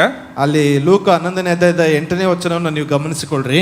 பின்பு தனக்கு அவன் சிநேகிதனாய் இருக்கிறது நிமித்தம் எழுந்து அவனுக்கு கொடாவிட்டாலும் தன்னிடத்தில் அவன் வருந்தி கேட்கிறதின் நிமித்தமாவது எழுந்திருந்து அவனுக்கு தேவையானதை கொடுப்பான் என்று உங்களுக்கு சொல்லுகிறேன். வருந்தி கேட்டதுனாலே அவன் கதவை தட்டிட்டே இருந்தான், அதனால என்ன பண்றான், எழும்பி எத்தனை ரொட்டிப்பா வேணும், உனக்கு 3 ரொட்டி வேணுமா, இந்த 3 ரொட்டி வேணும் அப்படின்னு கொடுத்துட்டான் ಅವನಿಗೆ. ಅಲ್ಲಿ ನೋಡ್ತೇವೆ, ಬಿಡದೆ ಆತನು ಕದವನ್ನ ತಟ್ಟುತ್ತಾ ಇದ್ದ ಕಾರಣದಿಂದಾಗಿ ಎಷ್ಟು ರೊಟ್ಟಿ ಬೇಕು ಎಂಬುದಾಗಿ ತೆಗೆದುಕೋ ಎಂಬುದಾಗಿ ಕೊಡ್ತಾ ಇದ್ದಾನೆ. சோ எதுக்கு ஆண்டவர் இந்த கதையை சொல்றாரு, ಯಾಕೆ ದೇವರು ಈ ಕಥೆಯನ್ನು ಹೇಳ್ತಾ ಇದ್ದಾರೆ? ಯೇಸು ಕ್ರಿಸ್ತು ஒரு கதையை சொல்லிட்டு அதுல இருக்கிற கருத்தை வந்து உடனே சொல்வாரு. ಯೇಸು ಕ್ರಿಸ್ತನು ಒಂದು ಕಥೆಯನ್ನು ಹೇಳಿ ತಕ್ಷಣವಾಗಿ ಅದರ ಒಂದು ಗೂಢಾರ್ಥವನ್ನು ತಿಳಿಸ್ತಾರೆ. அந்த கருத்து என்னது, ಅದರ ಗೂಢಾರ್ಥವೇನು? அந்த வசனம் முடிஞ்ச உடனே அடுத்த வசனம் என்ன சொல்லுது, 9வது வசனம் என்ன சொல்லுது, ಆ ವಚನ ಮುಗಿದ ತಕ್ಷಣವಾಗಿ 9ನೇ ವಚನ ಏನಂತ ಹೇಳ್ತಾರೆ? மேலும் நான் உங்களுக்கு சொல்வது என்னவது, மேலும் நான் உங்களுக்கு சொல்கிறதாவது, கேளுங்கள் அப்பொழுது உங்களுக்கு கொடுக்கப்படும், தேடுங்கள் அப்பொழுது கண்டடைவீர்கள், தட்டுங்கள் அப்பொழுது உங்களுக்கு திறக்கப்படும். ஓகே, இந்த வசனத்தை வந்து சில பேர் வந்து என்னென்னமோ சொல்லுவாங்க, ஆண்டவரே நீங்க கேளுங்கன்னு சொல்லியிருக்கிறீங்க, நான் பென்ஸ் கார் கேட்கறேன் அப்படின்னு பென்ஸ் கார் கேட்பாங்க. ಈ ಒಂದು ವಚನದ ಮೂಲಕವಾಗಿ ಕೆಲವರು ಏನೇನೋ ಹೇಳ್ಕೊಳ್ತಾರೆ, ನೀವು ಕೇಳ್ಕೊಳ್ರಿ ಎಂಬುದಾಗಿ ಹೇಳಿದ್ರೆ ಆ ಕಾರಣದಿಂದಾಗಿ ಬೆಂಚ್ ಕಾರ್ ಬೇಕು ಎಂಬುದಾಗಿ. ஆண்டவரே நீங்க தட்டுங்கன்னு சொல்லியிருக்கிறீங்க, எனக்கு அந்த வேலை கிடைக்கிற வரைக்கும் அவனோட ரெண்டாவது டபுள் வேலை, எனக்கு சம்பளம் டபுள் சம்பளம் வேலை கிடைக்கும், அதுக்காக தட்டிட்டே இருப்பேன் அப்படின்னு சொல்லுவாங்க. ನೀವು ಏನೋ ಬೇಡಿಕೊಳ್ರಿ ಹುಡುಕಿರಿ ಎಂಬುದಾಗಿ ಹೇಳ್ತಾ ಇದ್ದೀರಿ, ತಟ್ರಿ ಎಂಬುದಾಗಿ ಆ ಕಾರಣದಿಂದಾಗಿ ಆತನಿಗಿಂತ ಡಬಲ್ ಆದಂತ ಕೆಲಸ ಬೇಕು ಎಂಬುದಾಗಿ ತಟ್ತಾನೆ ಇದ್ದೀನಿ ಎಂಬುದಾಗಿ. இதுதான் டேஞ்சரஸ். ஒரு வசனத்தை மாத்திரம் படிச்சுட்டு அப்ப புரிஞ்சுக்கிறது ரொம்ப டேஞ்சரஸ். என்னத்தை பத்தி ஆண்டவர் எதைக்காக தட்டணும், எதுக்காக கேட்கணும், எதுக்காக நாடணும், எதுக்காக சொல்றார் ஆண்டவர்? ಇದನ್ನು ಕೇವಲ ಒಂದು ವಚನವನ್ನು ಓದಿಕೊಂಡು ಗುಡಾರ್ಥಗಳನ್ನು ತಿಳಿದುಕೊಳ್ಳುವಂಥದ್ದು ಬಹಳ ಆಘಾತಕರವಂತ ಕಾರ್ಯ. ಯಾವ ವಿಷಯದ ಮೂಲಕವಾಗಿ ಒಂದು ಕಾರ್ಯಗಳನ್ನು ಹೇಳ್ತಾ ಇದ್ದಾರೆ ಎಂಬುದಾಗಿ ತಿಳಿದುಕೊಳ್ಬೇಕಾಗಿದೆ. சரி, உங்களுக்கு ஒரு குவிஸ் क्वेश्चन. 13வது வசனத்துல ஆன்சர் இருக்கு, என்னன்னு சொல்லுங்க. 13ನೇ ವಚನದಲ್ಲಿ ಒಂದು ಆನ್ಸರ್ ಇದೆ, ಅದನ್ನು ನೋಡ್ರಿ, படிங்க, அந்த வசனத்தை படிங்க. பொல்லாதவர்களாகிய நீங்கள் உங்கள் பிள்ளைகளுக்கு நல்ல ஈவுகளை கொடுக்க அறிந்திருக்கும் போது பரம பிதாவானவர் தம்மிடத்தில் வேண்டிக் கொள்கிறவர்களுக்கு பரிசுத்த ஆவியை கொடுப்பது அதிக நிச்சயம் அல்லவா என்றார். சோ என்னது கேட்கணும், தட்டணும்? ಯಾವುದನ್ನ கேளுங்கள் கொடுக்கப்படும், தட்டுங்கள் திறக்கப்படும். எதை பத்தி இயேசு கிறிஸ்து சொல்றாரு? பரிசுத்தாவியானவருக்காக நம்ம காத்து இருக்கணும் அப்படின்னு ஆண்டவர் சொல்றார். ಅಲ್ಲಿ ಪರಿಶುದ್ಧಾತ್ಮನಿಗಾಗಿ ಕಾಯ್ದುಕೊಂಡಿರಲ್ಪಡಬೇಕು. ஆண்டவரே எனக்கு இன்னும் பலன் வேண்டும் ஆண்டவரே அப்படின்னு நம்ம ஆண்டவர்ட்ட கேட்கணும். ದೇವರೇ ನನಗೆ ಇನ್ನೂ ಬಲ ಬೇಕು ಎಂಬುದಾಗಿ ದೇವರ ஆண்டவரே ஒரு நல்ல கணவனா இருக்கிறதுக்கு எனக்கு பலன் தாங்க ஆண்டவரே. ದೇವರು ಒಳ್ಳೆ ಗಂಡನಾಗಿರುವಂತ ರೀತಿಯಲ್ಲಿ ಬಲವನ್ನು ಕೊಡ್ರಿ ஆண்டவரே ஒரு ಎಂಬುದಾಗಿ. நல்ல மனைவியா இருக்கிறதுக்கு எனக்கு பலன் தாங்க ஆண்டவரே. ಒಳ್ಳೆಯ ಮಡದಿಯಾಗಿರುವಂತ ರೀತಿಯಲ್ಲಿ ಬಲವನ್ನು ಕೊಡ್ರಿ ஆண்டவரே ಎಂಬುದಾಗಿ. நான் வேலை செய்ய போறேன், இந்த வேலை ಸ್ಥಳத்துல உண்மையா இருக்கணும், எனக்கு பலன் தாங்க ஆண்டவரே. ಕೆಲಸ ಮಾಡುವಂತ ಸ್ಥಳದಲ್ಲಿ ಉತ್ತಮ ರೀತಿಯಲ್ಲಿ ಇರಬೇಕು, ಅದಕ್ಕಾಗಿ ಬಲವನ್ನು ಕೊಡ್ರಿ ஆண்டவரே. என்ன உம்முடைய ஆவியினாலே நிரப்புங்க ஆண்டவரே. ಅದೇ ಪರಿಶುದ್ಧಾತ್ಮನಿಂದ ತುಂಬಿಸಲ್ಪಡ್ರಿ. நான் பலத்துக்காக நான் ஜெபிக்கிறேன். ಆ ಬಲಕ್ಕಾಗಿ ನಾನು ಪ್ರಾರ್ಥಿಸ್ತೇನೆ. ஆண்டவரே உம்முடைய ஆவியினாலே என்ன நிரப்புங்க அப்படின்னு நம்ம சொல்றோம். ಪರಿಶುದ್ಧಾತ್ಮನಿಂದ ತುಂಬಿಸಲ್ಪಡ್ರಿ ಎಂಬುದಾಗಿ ಕೇಳಿಕೊಳ್ತೇವೆ. இத ஆண்டவர் எதிர்பார்க்கிறார் அவருடைய பிள்ளைகளிட்ட இருந்து. ಇದನ್ನ ಮಕ್ಕಳಿಂದ ದೇವರು ಎದುರು ನೋಡ್ತಾ ಇದ್ದಾರೆ. ரொட்டிக்காக கதவு தட்டிட்டே இருக்கிறான். 3 ரொட்டிக்காக கதவு தட்டிட்டே இருக்கிறான். ಅಲ್ಲಿ 3 ರೊಟ್ಟಿಗಾಗಿ ಕದವನ್ನ ತಟ್ಟುತ್ತಾ ಇದ್ದಾನೆ ಆತ. அவன் கண்டிப்பா என் ஃப்ரெண்ட் வந்து இல்லன்னு சொல்ல மாட்டான், கண்டிப்பா கதவு திறந்து ரொட்டியை கொடுப்பான், அவனுக்கு தெரியும். ಆತನಿಗೆ ಗೊತ್ತಿದೆ, ಖಂಡಿತವಾಗಿ ನನ್ನ ಸ್ನೇಹಿತ ಕೊಡ್ತಾನೆ 3 ರೊಟ್ಟಿಯನ್ನು ಎಂಬುದಾಗಿ ಆತನಿಗೆ ಗೊತ್ತಿದೆ. அதே போல தான் 10வது வசனத்துல ஆண்டவர் சொல்றாரு, என்ன சொல்றாரு? இப்ப லூக்கா 11வது அதிகாரம் 10வது வசனத்துல சொல்றாரு, ஏனென்றால் இந்த வாக்குத்தத்தத்தை சொல்றார் ஆண்டவர், கேட்கிறவன் எவனும் பெற்றுக்கொள்கிறான், கேட்டுக்கிறவன் எவன் கேட்டாலும் கிடைக்கும்பா அப்படின்னு ஆண்டவர் சொல்றாருங்க. தேடுகிறவன் கண்டடைகிறான், தட்டுகிறவனுக்கு திறக்கப்படும். யாரு கேக்குறாங்களோ அவங்களுக்கு கண்டிப்பா 100% 100 பேர் பரிசுத்தாவியானவர் கேக்குறாங்கன்னா 100 பேருக்கு பரிசுத்தாவியானவர் நான் கொடுப்பேன் அப்படின்னு ஆண்டவர் சொல்றாரு. ಅಲ್ಲಿ 100 ಜನರು ಪರಿಶುದ್ಧಾತ್ಮನನ್ನು ಕೇಳ್ತಾ ಇದ್ದಾರೆ ಎಂಬುದಾಗಿ ಹೇಳುವಾಗ 100 ಜನರಿಗೂ ಕೂಡ ಪರಿಶುದ್ಧಾತ್ಮನ ಕೊಡಲ್ಪಡ್ತೇನೆ ಎಂಬುದಾಗಿ ದೇವರು ಹೇಳ್ತಾ ಇದ್ದಾರೆ. 100 பேர் தேடினாங்கன்னா 100 பேர் கண்டடைவாங்க அப்படின்னு சொல்றாங்க. ಅಲ್ಲಿ 100 ಜನರಿಗೆ ಕೇಳಿದ್ರು ಕೂಡ 100 ಜನರಲ್ಲಿ ಹೊಂದಿಕೊಳ್ತಾರೆ ಎಂಬುದಾಗಿ ಅಲ್ಲಿ ಹೇಳ್ತಾ ಇದ್ದಾರೆ. நான் சொல்றேன், டியர் பிரதர்ஸ், டியர் சிஸ்டர்ஸ், நான் சொல்றேன், இன்னையில இருந்து ஆண்டவர்ட்ட நிக்கங்க. ஆண்டவரே உம்முடைய ஆவினாலே என்ன நிரப்புங்க ஆண்டவரே. பலவீனமா இருக்கிறேன் சில ஏரியாங்கள்ல, அந்த ஏரியால உம்முடைய பலன் என்ன வாழ்க்கையில வேணும்னு நீங்க ಕೇಳುங்க ಆಂಡವರ್ட்ட. ಪ್ರಿಯ ಸಹೋದರ ಸಹೋದರರೇ, ಈ ಒಂದು ಭಾಗದಲ್ಲಿ ನಾನು ಬಲಹೀನನಾಗಿದ್ದೇನೆ, ಆ ಒಂದು ಭಾಗದಲ್ಲಿ ಬಲವನ್ನು ಕೊಡ್ರಿ ಎಂಬುದಾಗಿ ನೀವು ಕೇಳಿಕೊಳ್ಳ್ರಿ. பிரதர் நான் கேட்டிருக்கிறேன் பிரதர், நடக்கல அப்படின்னு நீங்க சொல்லலாம். ನಾನು ಕೇಳಿಕೊಂಡಿದ್ದೇನೆ ಸಹೋದರರೇ, ಆದ್ರೆ ಅದು ನಡೀಲಿಲ್ಲ ಎಂಬುದಾಗಿ ಹೇಳ್ಬೋದು. நீங்க என்ன பண்ண, வாக்குத்தத்தத்தை வச்சு ஜெபிக்கணும். ಈ ವಾಗ್ದಾನವನ್ನು ಇಟ್ಟುಕೊಂಡು ನೀವು ಪ್ರಾರ್ಥಿಸಬೇಕು. கேட்கிறவன் எவனுக்கும் கிடைக்கும் அப்படி நீங்க சொல்லியிருக்கீங்க ஆண்டவர். உம்முடைய வசனத்துல நீங்க கொடுப்பீங்க, நான் விசுவாசிக்கிறேன் அப்படின்னு சொல்லுங்க. ಬೇಡಿಕೊಳ್ಳುವ ಪ್ರತಿಯೊಬ್ಬನಿಗೆ ಕೊಡಲ್ಪಡುತ್ತೇನೆ ಎಂಬುದಾಗಿ ನೀವು ವಚನಗಳ ಮೂಲಕವಾಗಿ ಹೇಳಿದ್ರೆ ಆ ಕಾರಣದಿಂದಾಗಿ ಬೇಡಿಕೊಳ್ತೇನೆ ಎಂಬುದಾಗಿ. சில டைம் என்னாவும் நம்மள வந்து உலக காரியங்கள், நம்ம பழைய பேதுரு போல இருக்கும்போது உலக காரியங்கள் நம்மள ட்ரிகர் பண்ணி விட்டுரும். ಅಲ್ಲಿ ನೋಡ್ತೇವೆ, ನಾವು ಹಳೆಯ ಪೇತ್ರನ ರೀತಿಯಲ್ಲಿ ಲೌಕಿಕವಾಗಿರುವಾಗ ನಮ್ಮನ್ನ ಅದು ಒಂದು ರೀತಿಯಾಗಿ ಅದು ಚುಚ್ಚಿಸಲ್ಪಡ್ತದೆ. ಫಾರ್ ಎಕ್ಸಾಂಪಲ್ ಯಾರೋ ಫೋನ್ பண்றாங்க, ಯಾರೋ ಫೋನ್ ಅನ್ನು ಮಾಡ್ತಾರೆ, பாரு நீ வந்து காசு இந்த இடத்துல போட்டியா, இந்த இடத்துல போட்டிருந்தா உனக்கு டபுள் ஆயிருக்கும் காசு, இப்போ பாரு உன்கிட்ட காசே இல்ல, நீ என்ன பண்ண போற ஃபியூச்சருக்கு அப்படின்னு யாரா கேட்டுருவாங்க ಫೋನ್ல. ಯಾರಾದ್ರೂ ಫೋನ್ ಅನ್ನು ಮಾಡ್ಬಿಟ್ಟು ನೋಡಿದ, ಈ ಒಂದು ಭಾಗದಲ್ಲಿ ನೀನು ಹಣವನ್ನು ಹಾಕಿದ್ರೆ 2ರಷ್ಟು ಆಗ್ತಾ ಇತ್ತು, ಇನ್ಮೇಲೆ ಏನ್ ಮಾಡ್ತೀನಿ ನಿನ್ನ ಭವಿಷ್ಯಕ್ಕಾಗಿ ಎಂಬುದಾಗಿ ಕೇಳ್ತಾರೆ. இன்னும் சில பேர் சொல்லுவாங்க, உனக்கு வந்துட்டு உனக்கு வந்து காசே வந்து இல்ல, உன்கிட்ட நீ இதனால தான் உன்கிட்ட காசே இருக்க மாட்டேங்குது, இதனால தான் அப்படி இப்படின்னு ஏதாவது சொல்லி விட்டுருவாங்க ಫೋನ್ல நம்மகிட்ட. ಆ ಫೋನ್ ನಲ್ಲಿ ಈ ಕಾರಣದಿಂದಾಗಿ ನಿನ್ನಲ್ಲಿ ಹಣವೇ ಇರುವುದಿಲ್ಲ ಎಂಬುದಾಗಿ ಹಾಗೆ ಹೀಗೆ ಎಂಬುದಾಗಿ ನಿನ್ನಲ್ಲಿ ಹೇಳ್ಬಿಡ್ತಾರೆ. நம்ம பழைய பேதுரு போல நம்ம இருந்தோம்னா உடனே பதட்டமாயிரும். ஐயோ நம்ம வாழ்க்கை போச்சு, என் ஃபியூச்சர் இல்லை, எனக்கு வந்து ஒன்றும் இல்லைன்ட்டாங்க, நான் வந்துட்டு இதாயிட்டேன், நான் என்ன பண்ணணும்னு தெரியலையே அப்படின்ட்டு உடனே போய் மனைவியா இருந்தால் கணவனை திட்டுவாங்க, கணவனா இருந்தால் உடனே மனைவியை திட்டுவாங்க, இன்னும் சம்பாதியா, 2 வேலை செய்யா, 3 வேலை செய்யா அப்படின்னு சொல்லுவாங்க. ಅಲ್ಲಿ ನೋಡ್ತೇವೆ, ಹಳೆ ಪೇತ್ರನಾಗಿದ್ದ ಸಂದರ್ಭದಲ್ಲಿ ಆ ರೀತಿಯಾದಂಥ ಮಾತುಗಳು ಬರುವಾಗ ಗಲಿಬಿಲಿಗೆ ಕಳವಳಗೆ ಒಳಗಾಗ್ತೇವೆ. ಗಂಡ ಹೆಂಡತಿ ಬಳಿ ಹೋಗಿ ಇನ್ನು ಬೇರೆ ಕೆಲಸ ಮಾಡು, 2 ರೀತಿಯಾದಂಥ ಕೆಲಸಗಳನ್ನು ಮಾಡು ಎಂಬುದಾಗಿ ಜಗಳಗಳು ಉಂಟಾಗ್ತದೆ ಆ ರೀತಿಯಾಗಿ. ஆனா அதே ஒரு புது பேதுரு போல ஆவினாலே நிரப்பப்பட்ட மனுஷனுக்கு அந்த ஃபோன் வருதுன்னா வச்சுங்களேன், அதே போல யாரா சொல்றாங்கன்னா வச்சுங்களேன், ಅದೇ ರೀತಿಯಾದಂಥ ಒಂದು ಹೊಸ ಮನುಷ್ಯನಿಗೆ, ಹೊಸ ಪೇತ್ರನಿಗೆ ಆ ಒಂದು ಫೋನ್ ಕರೆ ಬರ್ತಿದೆ ಎಂಬುದಾಗಿ ಅಂದ್ಕೊಳ್ರಿ. ಓ நீ காசு போடலையா, உனக்கு வராது, உனக்கு நாளைக்கு உனக்கு வருங்காலத்துக்கு என்ன பண்ணி வச்சிருக்க அப்படின்னு கேட்டு விட்டாங்கன்னு வச்சுங்களேன். ಬರುವಂತ ಭವಿಷ್ಯತ್ತಿಗಾಗಿ ನೀನು ಏನ್ ಮಾಡ್ತೀಯ, ನೀನು ಅಲ್ಲಿ ಹಣವನ್ನ ನೀನು ಹೂಡಿಕೆ ಮಾಡಿಲ್ಲ ಎಂಬುದಾಗಿ நான் உடனே என்ன செய்றேன், ತಕ್ಷಣವಾಗಿ ಏನ್ ಮಾಡ್ತೀನಿ, எனக்குள்ள யார் இருக்கிறா, ನನ್ನೊಳಗೆ ಯಾರಿದ್ದಾರೆ, ஆவியானவர் இருக்கிறார். ಪರಿಶುದ್ಧಾತ್ಮನಿದ್ದಾನೆ. ஆவியானவரே எனக்கு இந்த நேரத்துல ரொம்ப கவலையா இருக்குது, ஏன்னா ஃபோன் பண்ணி அப்படி சொல்றாங்க. ಫೋನ್ ಮಾಡಿ ಈ ರೀತಿಯಾಗಿ ಹೇಳ್ತಿದ್ರೆ ತುಂಬಾ ಕಳವಳದಿಂದ ಇದ್ದೇನೆ ನಾನು. ஆண்டவரே எனக்கு உம்முடைய பலன் வேணும், ದೇವರೇ ನನಗೆ ನಿನ್ನ ಬಲ ಬೇಕು, நான் பயந்துர கூடாது, வருங்காலத்தை குறித்து நான் பயந்துர கூடாது, உம்முடைய பலன் எனக்கு தாங்க. ಭವಿಷ್ಯದ ಕುರಿತಾಗಿ ನಾನು ಭಯಪಡಬಾರದು, ನಿನ್ನ ಒಂದು ಬಲವನ್ನ ಕೊಡ್ರಿ ಎಂಬುದಾಗಿ. ஏதோ சொல்லி என் மைண்டை குழப்பிட்டாங்க, எனக்கு பயமா இருக்குது, நீர் என்ன பலன் தாங்க ஆண்டவரே. ಏನೇನೋ ಹೇಳಿ ನನ್ನ ಮನಸ್ಸನ್ನ ಗಲಿಬಿಲಿ ಮಾಡಿದ್ದಾರೆ, ನಿಮ್ಮ ಒಂದು ಬಲವನ್ನ ಕೊಡ್ರಿ ಎಂಬುದಾಗಿ. இது ஆவியிலே நடப்பது, ಇದೇ ಆತ್ಮಿಕವಾಗಿ ನಡೆಯತಕ್ಕಂಥದ್ದು. பயந்த பேதுரு பயமில்லாமல் அநேகர் ஜனங்கள் மத்தியில் ஆண்டவருடைய வார்த்தையை சொல்லுகிறான். ಅಲ್ಲಿ ಭಯದಿಂದ ಇದ್ದಂತ ಪೇತ್ರ ಭಯವಿಲ್ಲದೆ ಅನೇಕರ ಮಧ್ಯದಲ್ಲಿ ಮಾತನಾಡುವಂತ ಪೇತ್ರ. பரிசுத்தாவினாலே நீங்க நிறைய இடத்துல அநேக வசனங்களை நான் குறிப்பு சொல்லலாம். பரிசுத்தாவினாலே நிரப்பப்பட்டவங்க எல்லாருக்கும் அவங்களுக்குள்ள ஒரு தைரியம் வர்றதை நம்ம பார்க்கிறோம் அநேக இடத்துல. ಅಲ್ಲಿ ನೋಡ್ತೇವೆ ಸತ್ಯದಲ್ಲಿ ಅನೇಕ ವಚನಗಳನ್ನು ಹೇಳ್ಬೋದು. ಪರಿಶುದ್ಧಾತ್ಮನ ಅವರಲ್ಲಿ ಬೆಳೆಯುವಾಗ ಅನೇಕ ರೀತಿಯಾದಂತ ಧೈರ್ಯವಾಗಿ ಮಾತನಾಡ್ತಕ್ಕಂಥ ಕಾರ್ಯಗಳನ್ನ ஆண்டவர் பார்த்துக்குவாரு என் வாழ்க்கைய. ದೇವರು ನೋಡಿಕೊಳ್ತಾರೆ ನನ್ನ ಜೀವಿತವನ್ನ. ஆண்டவராலே கைவிடப்பட்டவா அல்ல, நான் அநாதை அல்ல அப்படின்னு நம்ம தைரியமாய் நம்ம இருப்போம். ದೇವರಿಂದ ಕೈಬಿಟ್ಟಿರ್ತಕ್ಕಂಥವನಲ್ಲ, ದೇವರು ಎಲ್ಲವನ್ನ ನೋಡಿಕೊಳ್ತಾರೆ ಎಂಬತಕ್ಕಂಥ ಒಂದು ಕಾರ್ಯಗಳು ನಮ್ಮಲ್ಲಿ. எப்போ எதுக்கு நான் ஆவியிலே நான் நடக்கிறதுக்கு, ஆவியிலே நான் ஆவியினால் பரிசுத்தாவியானவர் என்ன கண்ட்ரோல் பண்ணணும், என் உணர்ச்சிகளை என்ன கண்ட்ரோல் பண்ணக்கூடாதுன்னு நம்ம நினைக்கும் போது, ಯಾವಾಗ ನಾನು ಆತ್ಮಿಕವಾಗಿ ನಾನು ನಡೆಯಬೇಕು, ನನ್ನ ಒಂದು ಸ್ವಂತಿಕೆ, ನನ್ನ ಒಂದು ಆಲೋಚನೆಗಳನ್ನು ನಾನು ಆಳ್ವಿಕೆ ಮಾಡಬಾರದು ಎಂಬುದಾಗಿ ನಾವು ಅಂದುಕೊಳ್ಳುವ. இரண்டாவது வேத பாடத்துல படிச்சோம், 8வது அதிகாரம், ரோமர் 8வது அதிகாரம் 15 வசனத்தை படிங்க. ರೋಮಪುರ 8ನೇ ಅಧ್ಯಾಯ 15ನೇ ವಚನವನ್ನು ಓದಿಕೊಳ್ಳ್ರಿ. அந்தபடி திரும்பவும் பயப்படுகிறதற்கு நீங்கள் அடிமைத்தனத்தின் ஆவியை பெறாமல், அடிமைத்தனத்தின் ஆவியை நீங்க பெறல, அப்பா பிதாவே என்று கூப்பிட பண்ணுகிற புத்திர சுவிகாரத்தின் ஆவியை பெற்றீர்கள். புத்திர சுவிகார ஆவி அப்படின்னா என்னது?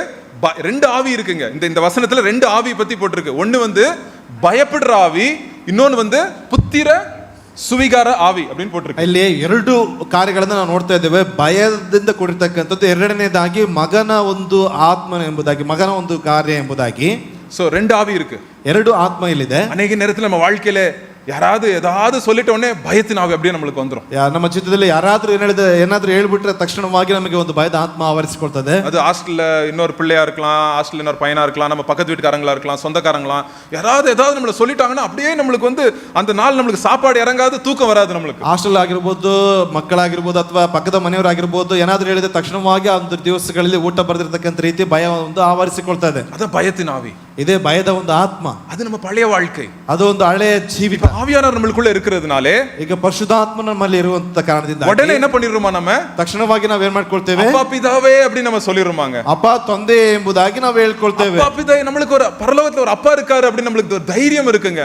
ಪರಲೋಕದಲ್ಲಿ ಒಬ್ಬ ತಂದೆ ಇದ್ದಾರೆ ಎಂಬುದಾಗಿ ಒಂದು ಧೈರ್ಯ ನಮ್ಮಲ್ಲಿ ಇದೆ. ஒருவேளை உங்களை பத்தி யாராவது தப்பா சொல்லிட்டாங்க, ಒಂದು ವೇಳೆ ನಿಮ್ಮ ಕುರಿತಾಗಿ ತಪ್ಪಾಗಿ ಹೇಳಿದ್ದಾರೆ, அவங்க வந்து சொன்னாங்க நீங்க ரெண்டு காரியம் தான் பண்ணுங்க, ಎರಡು ಕಾರ್ಯಗಳನ್ನ ನೀವು ಮಾಡಬೇಕು. அவங்க சொன்னது நிஜம்னா, ஆமா அவங்க சொன்ன காரியம் கரெக்ட் தான், என்னை பத்தி சொல்லியிருக்காங்க, பட் எனக்குள்ள அந்த குறை இருக்கு, அதுல இருந்து மனம் திரும்பணும். அவங்க வந்து ஆண்டவர் ஒருத்தர் வைத்து நம்மகிட்ட சில காரியங்கள் சொல்றாங்க, அதுல இருந்து மனம் திரும்புறதுக்கு ஆண்டவர் நமக்கு ಹೆಲ್ಪ್ பண்றாரு. ಅಲ್ಲಿ ನೋಡ್ತೇವೆ ಅವ್ರು ಹೇಳ್ತಕ್ಕಂಥ ಕಾರ್ಯಗಳು ಅವರು ಹೇಳಿದ್ದಾರೆ ಅಂತಂದ್ರೆ ಅವರ ಮೂಲಕವಾಗಿ ದೇವರು ತಿಳಿಸಿಕೊಟ್ಟಿದ್ದಾರೆ.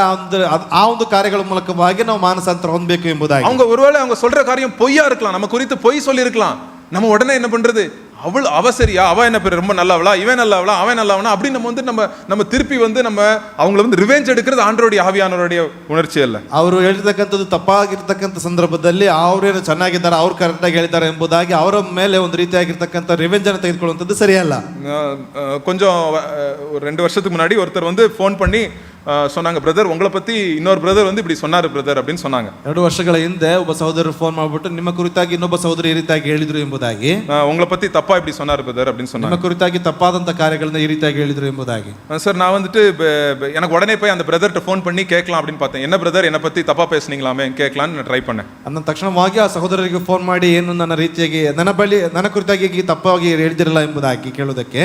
அப்ப ஆனா ஆண்டவருடைய நடத்துதலே இல்ல, எனக்கு ஜோம் பண்ணேன், அவருக்கு ஃபோன் பண்ண வேண்டாம் அப்படின்னு தான் தோணிச்சு எனக்கு. ಆಗ ನಾನು ಪ್ರಾರ್ಥನೆ ಮಾಡುವಾಗ ನನಗೆ ತಿಳಿಸ್ತಾ ಇತ್ತು ದೇವರ ಆತ್ಮ ಅವರಿಗೆ ಫೋನ್ ಮಾಡೋದು ಸರಿಯಲ್ಲ ಎಂಬುದಾಗಿ. நீ கண்டுக்காத, நீ அவர் சொன்னாலும் நான் உன்னை நேசிக்கிறேன், அவர் அப்படி சொல்லனாலும் உன்னை நான் நேசிக்கிறேன் அப்படின்னு ஆண்டவர் உணர்த்துறாரு. ಅವ್ರು ಹೇಳಿದ್ರು ಕೂಡ ನಾನು ನಿನ್ನನ್ನು ಪ್ರೀತಿಸ್ತೇನೆ, ಅವ್ರು ಹೇಳಿದ್ರು ಕೂಡ ನಾನು ಪ್ರೀತಿಸ್ತೇನೆ ಎಂಬುದಾಗಿ ದೇವರ ಆತ್ಮನ ತಿಳಿಸಿಕೊಡು. அவர் சொன்னாரோ சொல்லையோ நீ என்னுடைய பிள்ளை தான், ಅವ್ರು ಹೇಳಿದ್ರೋ ಹೇಳಿಲ್ವೋ ನೀನು ನನ್ನ ಮಗ ಎಂಬುದಾಗಿ. 6 மாசம் ஆச்சு, ಒಂದು 6 ತಿಂಗಳಾಯ್ತು. 6 மாசம் ஆன உடனே அந்த பிரதர் கூட ஒரு நாள் வேற விஷயமா ஏதோ பேசிட்டு இருந்தேன். 6 ತಿಂಗಳ ನಂತರದಲ್ಲಿ ಯಾವುದೋ ಒಂದು ವಿಷಯದ ಮೂಲಕವಾಗಿ ಆ ಸಹೋದರರೊಟ್ಟಿಗೆ ಮಾತನಾಡ್ತಾ ಇದ್ದೆ.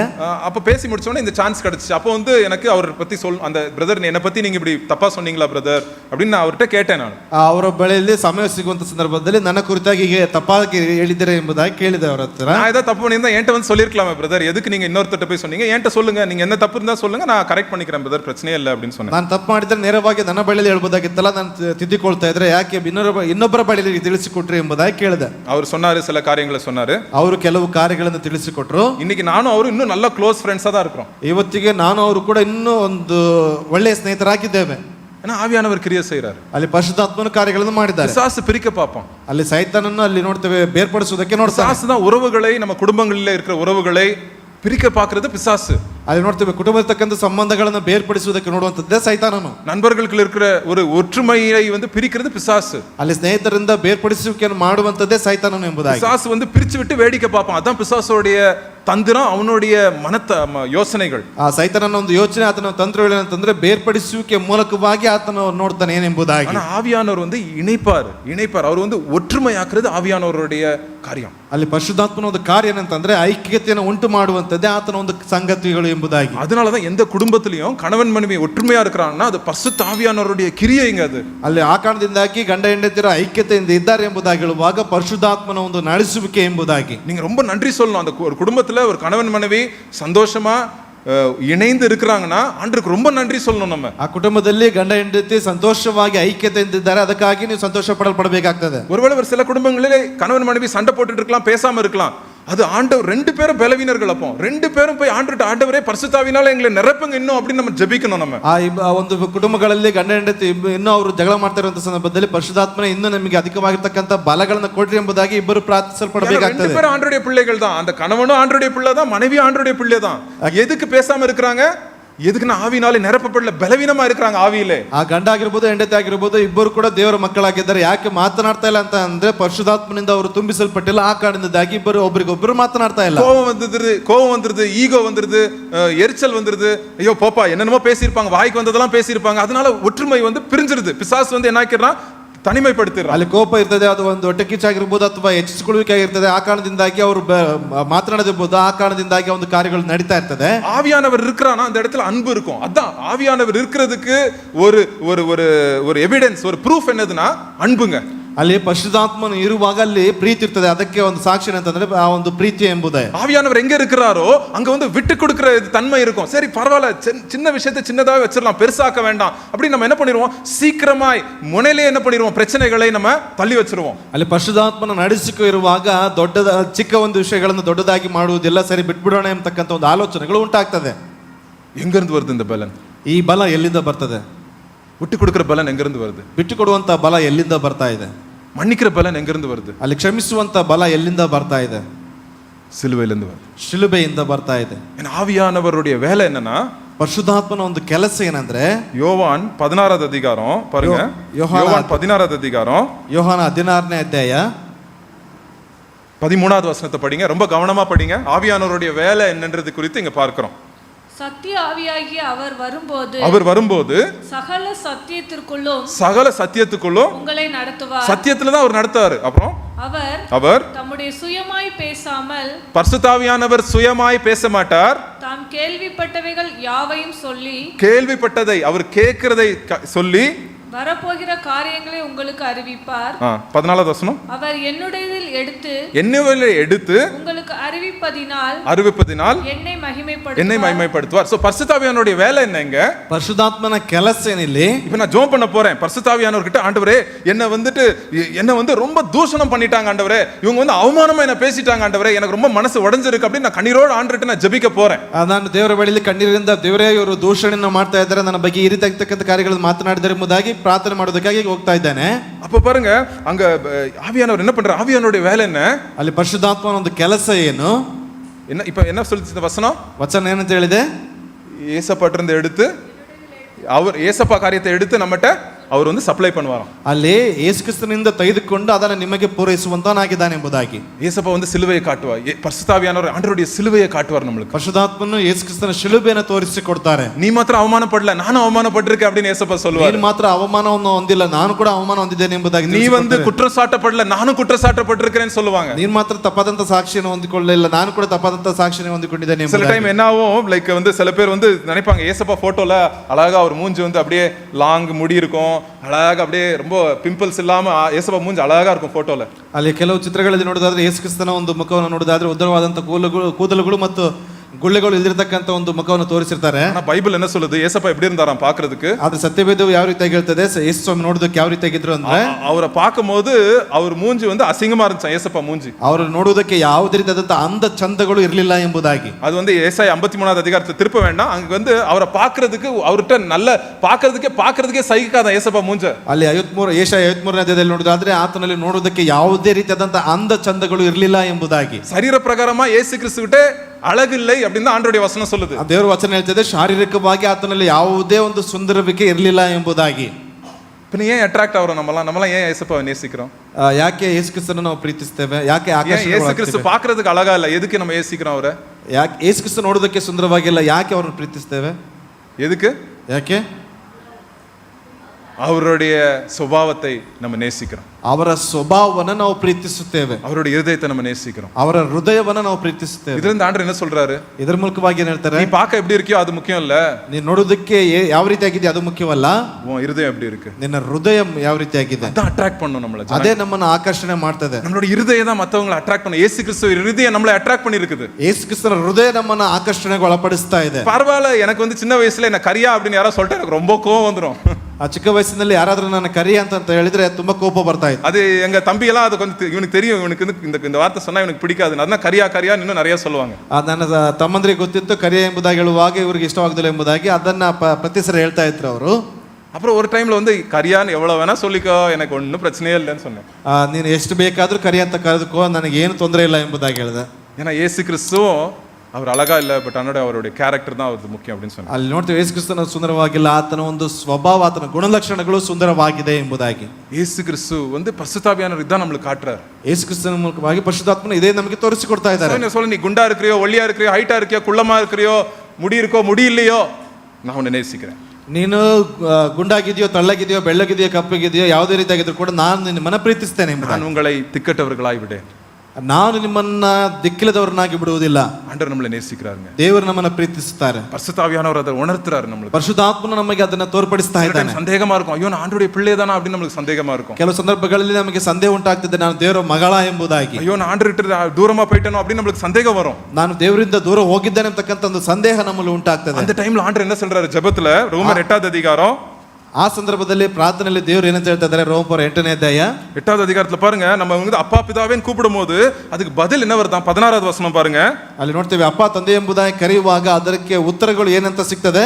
நாம் தேவனுடைய பிள்ளைகளாய் இருக்கிறோம் என்று, நாம் தேவனுடைய பிள்ளைகளாய் இருக்கிறோம் என்று ஆவியானவர் தாமே நம்முடைய ஆவியுடனே கூட சாட்சி கொடுக்கிறார். நம்ம சாட்சி சொல்றாராம். சோ இங்க என்ன ஆயிட்டு இருக்குது? ஆவியானவர் வந்து நமக்கு சாட்சி சொல்றாராம், நம்ம இதயத்தோட சாட்சி சொல்றாராம். ಅಲ್ಲಿ ಪರಿಶುದ್ಧಾತ್ಮ ನಮ್ಮ ಹೃದಯದ ಮೂಲಕವಾಗಿ ಸಾಕ್ಷಿ ಹೇಳ್ತಾ ಇದ್ದಾನೆ. அவர் என்ன சொல்றாரு? அவர் ಏನ್ ಹೇಳ್ತಾ ಇದ್ದಾರೆ? நீ ஆண்டவருடைய பிள்ளை, ನೀನು ದೇವರ ಮಗ, நீ என்னோட மகா, ನೀನು ನನ್ನ ಮಗ, நீ என்னோட மகன், ನೀ ನನ್ನ ಮಗಳು, நீ என்னுடையவள், ನೀನು ನನ್ನವಳು, நீ என்னுடையவன், ನೀನು ನನ್ನವನು, நீ எனக்கு சொந்தம், ನೀನು ನನಗೆ ಸ್ವಂತ, நீ பயப்படாத, ನೀನು ಭಯಪಡಬೇಡ, நான் உன்னோட கூட இருக்கிறேன், ನಾನು ನಿನ್ನ ಜೊತೆಯಲ್ಲಿದ್ದೇನೆ, உலகம் முடிவு பரிந்து நான் உன்னோட கூட இருக்கிறேன், ಲೋಕ ಸಮಾಪ್ತಿಯವರೆಗೂ ನಾನು ನಿನ್ನ ಜೊತೆ ಇದ್ದೇನೆ, நீ என் அன்பினாலே நிரப்பப்படுவாய் அப்படின்னு ஆண்டவர் ನೀನು ಪ್ರೀತಿಯ ಮೂಲಕವಾಗಿ ತುಂಬಿಸಲ್ಪಡುತ್ತಿ ಎಂಬುದಾಗಿ. இன்னைக்கு காலையிலே ஜோம் பண்ணிட்டே இருக்கும்போது ஆண்டவரே ஒரு நல்ல ஒரு உதாரணம் கொடுக்கணும் நம்ம சர்ச் பீப்புளுக்கு ஆவியானவரை பத்தி அப்படின்னு ஜோம் பண்ணிட்டே இருந்தேன். ஆண்டவர் ஒரு பாத்திரத்தை காமிச்சாரு. ಈ ಒಂದು ಮುಂಜಾನೆ ಪ್ರಾರ್ಥನೆ ಸಂದರ್ಭದಲ್ಲಿ ಪ್ರಾರ್ಥನೆ ಮಾಡ್ತಾ ಇದ್ದೆ, ಒಂದು ಉತ್ತಮವಾಗಿರ್ತಕ್ಕಂಥ ಒಂದು ಉದಾಹರಣೆಯನ್ನು ಕೊಡಬೇಕೆಂಬುದಾಗಿ ನಮ್ಮ ಸಭೆ ಮಕ್ಕಳಿಗಾಗಿ ಎಂಬುದಾಗಿ ಪ್ರಾರ್ಥನೆ ಮಾಡ್ತಾ ಇದ್ದೆ. அப்புறம் வெளியே வந்தேன், கிச்சன் கிட்ட வரேன். கிச்சன் வந்தவொடனே கிச்சன்ல வேற எதுவும் இல்ல, ஒரே ஒரு பாத்திரம் மாத்திரம் இருக்குது. ஓ சூப்பர், ஆண்டவர் வந்து பதில் கொடுத்துட்டாரு அப்படின்னு அந்த பாத்திரத்தை எடுத்துக்கிட்டேன். ಅಲ್ಲಿ ಕಿಚನ್ ಅಲ್ಲಿ ಹೋದೆ, ಕಿಚನ್ ಅಲ್ಲಿ ಬೇರೆ ಏನೂ ಇಲ್ಲ, ಒಂದು ಪಾತ್ರೆ ಇದೆ ಮಾತ್ರ. ಅದು ನಾನು ಅನ್ಕೊಂಡೆ ಇದು ಉತ್ತಮವಾಗಿರ್ತಕ್ಕಂಥ ಒಂದು ಉದಾಹರಣೆ ಎಂಬುದಾಗಿ. இதாங்க அந்த பாத்திரம். ಇದೇ ಒಂದು ಪಾತ್ರೆ. பாத்திரத்தை பார்த்து சிரிக்காதீங்க நீங்க. இப்போ ಆ ಪಾತ್ರೆಯನ್ನು ನೋಡಿ ನಗ್ಬೇಡ್ರಿ ನೀವು. ஆவியானவர் வந்து என்ன நம்ம தெரிஞ்சுக்கிறோம் இதுல இருந்து? ಇದರ ಮೂಲಕವಾಗಿ ಪರಿಶುದ್ಧಾತ್ಮ ಕುರಿತಾಗಿ ಏನನ್ನ ಅರ್ಥ ಮಾಡ್ಕೊಳ್ತೀವಿ?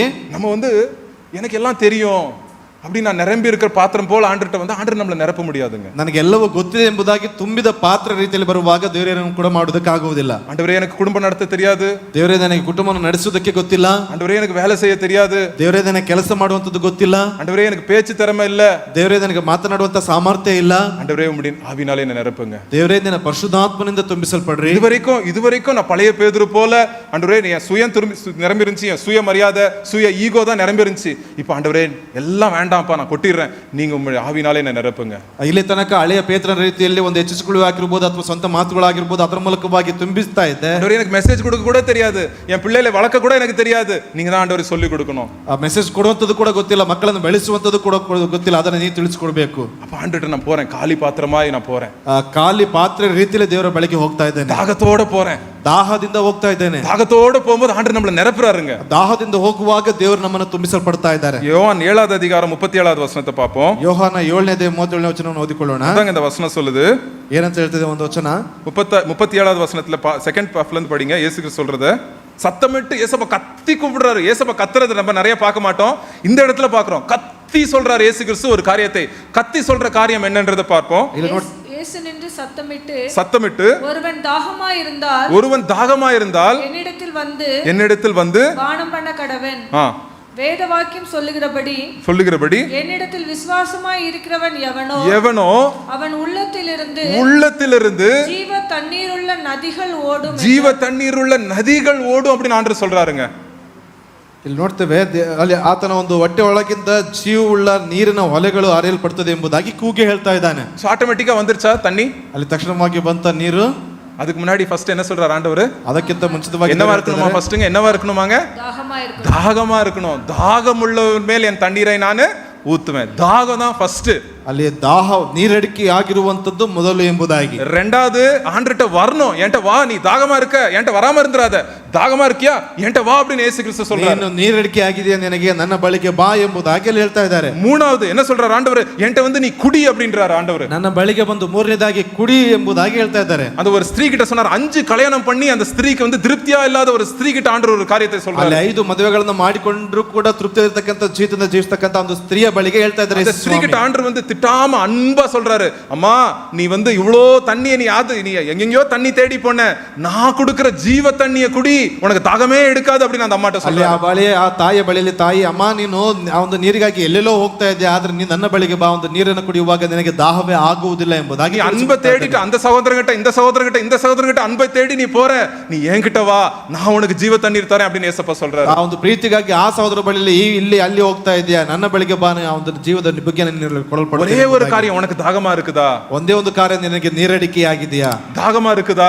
ನೀರಡಿಕೆ ಆಗಿದೆಯಾ? தாகம் உள்ளவன தான் ஆண்டவர் நிரப்புவாருங்க. ಅಲ್ಲಿ ನೀರಡಿಕೆ ಆಗಿರ್ತಕ್ಕಂತವನು ದೇವರು ஐயோ எனக்கு எல்லாம் தெரியும், எனக்கு பைபிள் தெரியும், எனக்கு யாரும் வேண்டாம், எனக்கு எல்லாம் தெரியும், நான் சர்ச்சுக்கு வர மாட்டேன், எனக்கு எல்லாம் தெரியும் அப்படின்னு சொல்றவங்களுக்கு எப்படிங்க நிரப்பப்படுவாங்க? ನನಗೆ ಎಲ್ಲವೂ ಗೊತ್ತಿದೆ, ನನಗೆ ಸಭೆ ಬೇಡ ಚರ್ಚ್ ಬೇಡ ಎಂಬುದಾಗಿ ಹೇಳುವಂತವರಿಗೆ ಯಾವ ರೀತಿಯಾಗಿ ಅವರು ತುಂಬಿಸಲ್ಪಡ್ತಾರೆ? எப்படி ஆண்டவர் நிரப்ப முடியும்? ಯಾವ ರೀತಿಯಾಗಿ ದೇವರು ತುಂಬಿಸ? ஆண்டவர் யாரையும் ஃபோர்ஸ் பண்ணி அப்படியே அவங்க பாத்திரத்தை பிடுங்கி அப்படியே ஆண்டவர் நிரப்ப மாட்டாருங்க. ದೇವರು ಯಾರನ್ನು ಕೂಡ ಫೋರ್ಸ್ ಮೂಲಕವಾಗಿ ಅವರ ಪಾತ್ರ ತೆಗೆದುಕೊಂಡು ಅದನ್ನು ತುಂಬಿಸಿಕೊಡುವುದಿಲ್ಲ. இன்னைக்கு ஆண்டவர்ட்ட நான் சொல்றேன், ஆண்டவரே நான் வெறும் பாத்திரம், என்ன நிரப்புங்க ஆண்டவரே அப்படி நம்ம சொல்லும்போது ஆண்டவர் நமக்கு பலன் கொடுக்கிறார். ಯಾವಾಗ ನಾವು ಖಾಲಿ ಪಾತ್ರೆ, ದೇವರೇ ನಿಮ್ಮನ್ನು ತುಂಬಿಸಿಕೊಡ್ರಿ ಎಂಬುದಾಗಿ ಹೇಳುವಾಗ ದೇವರು ತುಂಬಿಸಲ್ಪಡ್ತಾನೆ. அப்புறம் நிரம்பிருதா? அவ்வளவுதானா? ತುಂಬಲ್ಪಟ್ಟಿದೆ ಅಷ್ಟೇನಾ? அவ்வளவுதானா? இல்ல, ಅಷ್ಟೇ ಅಲ್ಲ, ಇನ್ನೂ இருக்கு, ಇನ್ನೂ ಇದೆ. பால் பொங்கினவனே என்ன ஆகுங்க? ಹಾಲು ಉಕ್ಕಿದ ನಂತರ ಏನಾಗ್ತದೆ சிஸ்டர்ஸ்? என்ன ஆகும்? மதர்ஸ் டே சிஸ்டர்ஸ் என்ன ஆகும்? பால் என்னது? பொங்கி வழியும். ಅಲ್ಲಿ ಹಾಲು ಉಕ್ಕಿ ಅಲ್ಲಿ ಏನಾಗ್ತದೆ, ಉಕ್ಕಿ ಹರಿತದೆ ಎಂಬುದಾಗಿ. ಸಂಗೀತ 23 என்ன படிச்சோம்? ಕೀರ್ತನೆ 23 ಏನು ಓದಿದ್ವಿ? என் சத்ருக்கு விரோதமாய் எனக்கு ஒரு பந்தியை ஆயத்தப்படுத்தி என் தலையை எண்ணெயினால் அபிஷேகம் பண்ணி என் பாத்திரம், ஃபர்ஸ்ட் என் பாத்திரம் நிரம்பணும், அப்புறம் நிரம்பி வழியணும். அதான் சொல்லுது, ನನ್ನ ಪಾತ್ರೆ ತುಂಬಿ ಹೊರಸೂಸುವಂತೆ ಎಂಬುದಾಗಿ. ஃபர்ஸ்ட் நம்ம பாத்திரத்தை ஆண்டவர் நிரப்புறாரு, ரெண்டாவது நம்ம பாத்திரத்தை நிரம்பி வழியற மாதிரி ஆண்டவர் பண்றாருங்க. ಮೊದಲು ನನ್ನ ಪಾತ್ರೆ ತುಂಬಲ್ಪಡುತ್ತದೆ, ಅದಾದ ನಂತರದಲ್ಲಿ ತುಂಬಿ ಹೊರಸೂಸುತ್ತದೆ ಎಂಬುದಾಗಿ. வழியறதுன்னா என்னது? ಹೊರಸೂಸುವಂತದ ಅರ್ಥ ಏನು? ಜೊಲ್ಲು விடுறது சொல்ல, வழியறதுன்னா என்னதுங்க? ಅಲ್ಲಿ ಹೊರಸೂಸುವಂತದ ಅರ್ಥ ಏನು? It's overflowing. இங்கிலீஷ்ல வந்து ஓவர்ஃப்ளோ, ಜೀವ ನದಿಗಳು ಓಡುದು ನಮ್ಮ ಪಾತ್ರத்துல இருந்து. ನಮ್ಮ ಪಾತ್ರೆಯಿಂದ ತುಂಬಿ ಹರಿಯುತ್ತಾ ಇದೆ ಎಂಬುದಾಗಿ. அதான் ஊழியம், ಅದೇ ಸೇವೆ. ஊழியம்னா என்னதுன்னா, ஆண்டவர் வந்து என்ன நிரப்பி இருக்கிறாரு, அந்த நிரப்புதலிலே நான் வந்து அது வெளியே போகுது, மற்றவங்களுக்கு அது யூஸ்ஃபுல்லா இருக்கு. அதாங்க ஊழியம். ಸೇವೆ ಎಂಬುದಾಗಿ ನಾನು ತುಂಬಿಸಲ್ಪಟ್ಟಿದ್ದೇನೆ, ಅದರ ಮೂಲಕವಾಗಿ ಅದು ಅರಿಯಲ್ಪಡ್ತಾ ಇದೆ ಎಂಬುದಾಗಿ, ಅದು ಅರಿಯುವಂಥದ್ದೇ ಸೇವೆ ಎಂಬುದಾಗಿ. மற்றவர்களுக்கு யாருக்கெல்லாம் பால் வேணுமோ அது வந்து நிரம்பி வழியுது. அப்போ வந்து நம்ம இப்போ காவேரி தண்ணி வந்து நம்ம குடிக்கிறோம், எங்க இருந்து வருது? ஏதோ இடத்துல இருந்து ஓவர்ஃப்ளோ ஆயிட்டு வருது. அங்க தேவைக்கு மிகுந்த தண்ணி இருக்குது, அதனாலதான் அப்படியே என்ன ஆயிட்டு வருது, அது ஃப்ளோ ஆயிட்டு இங்க வருது நம்மளுக்கு. ಅಲ್ಲಿ ಕಾವೇರಿ ನೀರು ನಾವು ಕುಡಿತಾ ಇದ್ದೇವೆ, ಆ ಒಂದು ಭಾಗದಲ್ಲಿ ಅದು ತುಂಬಿ ಹರಿತಾ ಇದೆ. ಆ ಕಾರಣದಿಂದಾಗಿ ಅದು ಹರಿತಾ ಬರುವಂತ ಸಂದರ್ಭದಲ್ಲಿ ನಮಗೆಲ್ಲ ನೀರುಗಳು ಕೊಡ್ತಾ ಇದ್ದಾರೆ ಎಂಬುದಾಗಿ. அது அங்கேயே இருக்குதுன்னா, காவேரி தண்ணி அங்கேயே இருக்குதுன்னா அது பத்தாது. அந்த ஏரியால இருக்கிறவங்களுக்கு தான் அந்த தண்ணி பத்தும். பட் ஆனா மைசூர் வரைக்கும் வருது, தமிழ்நாடுக்குள்ள போகுது.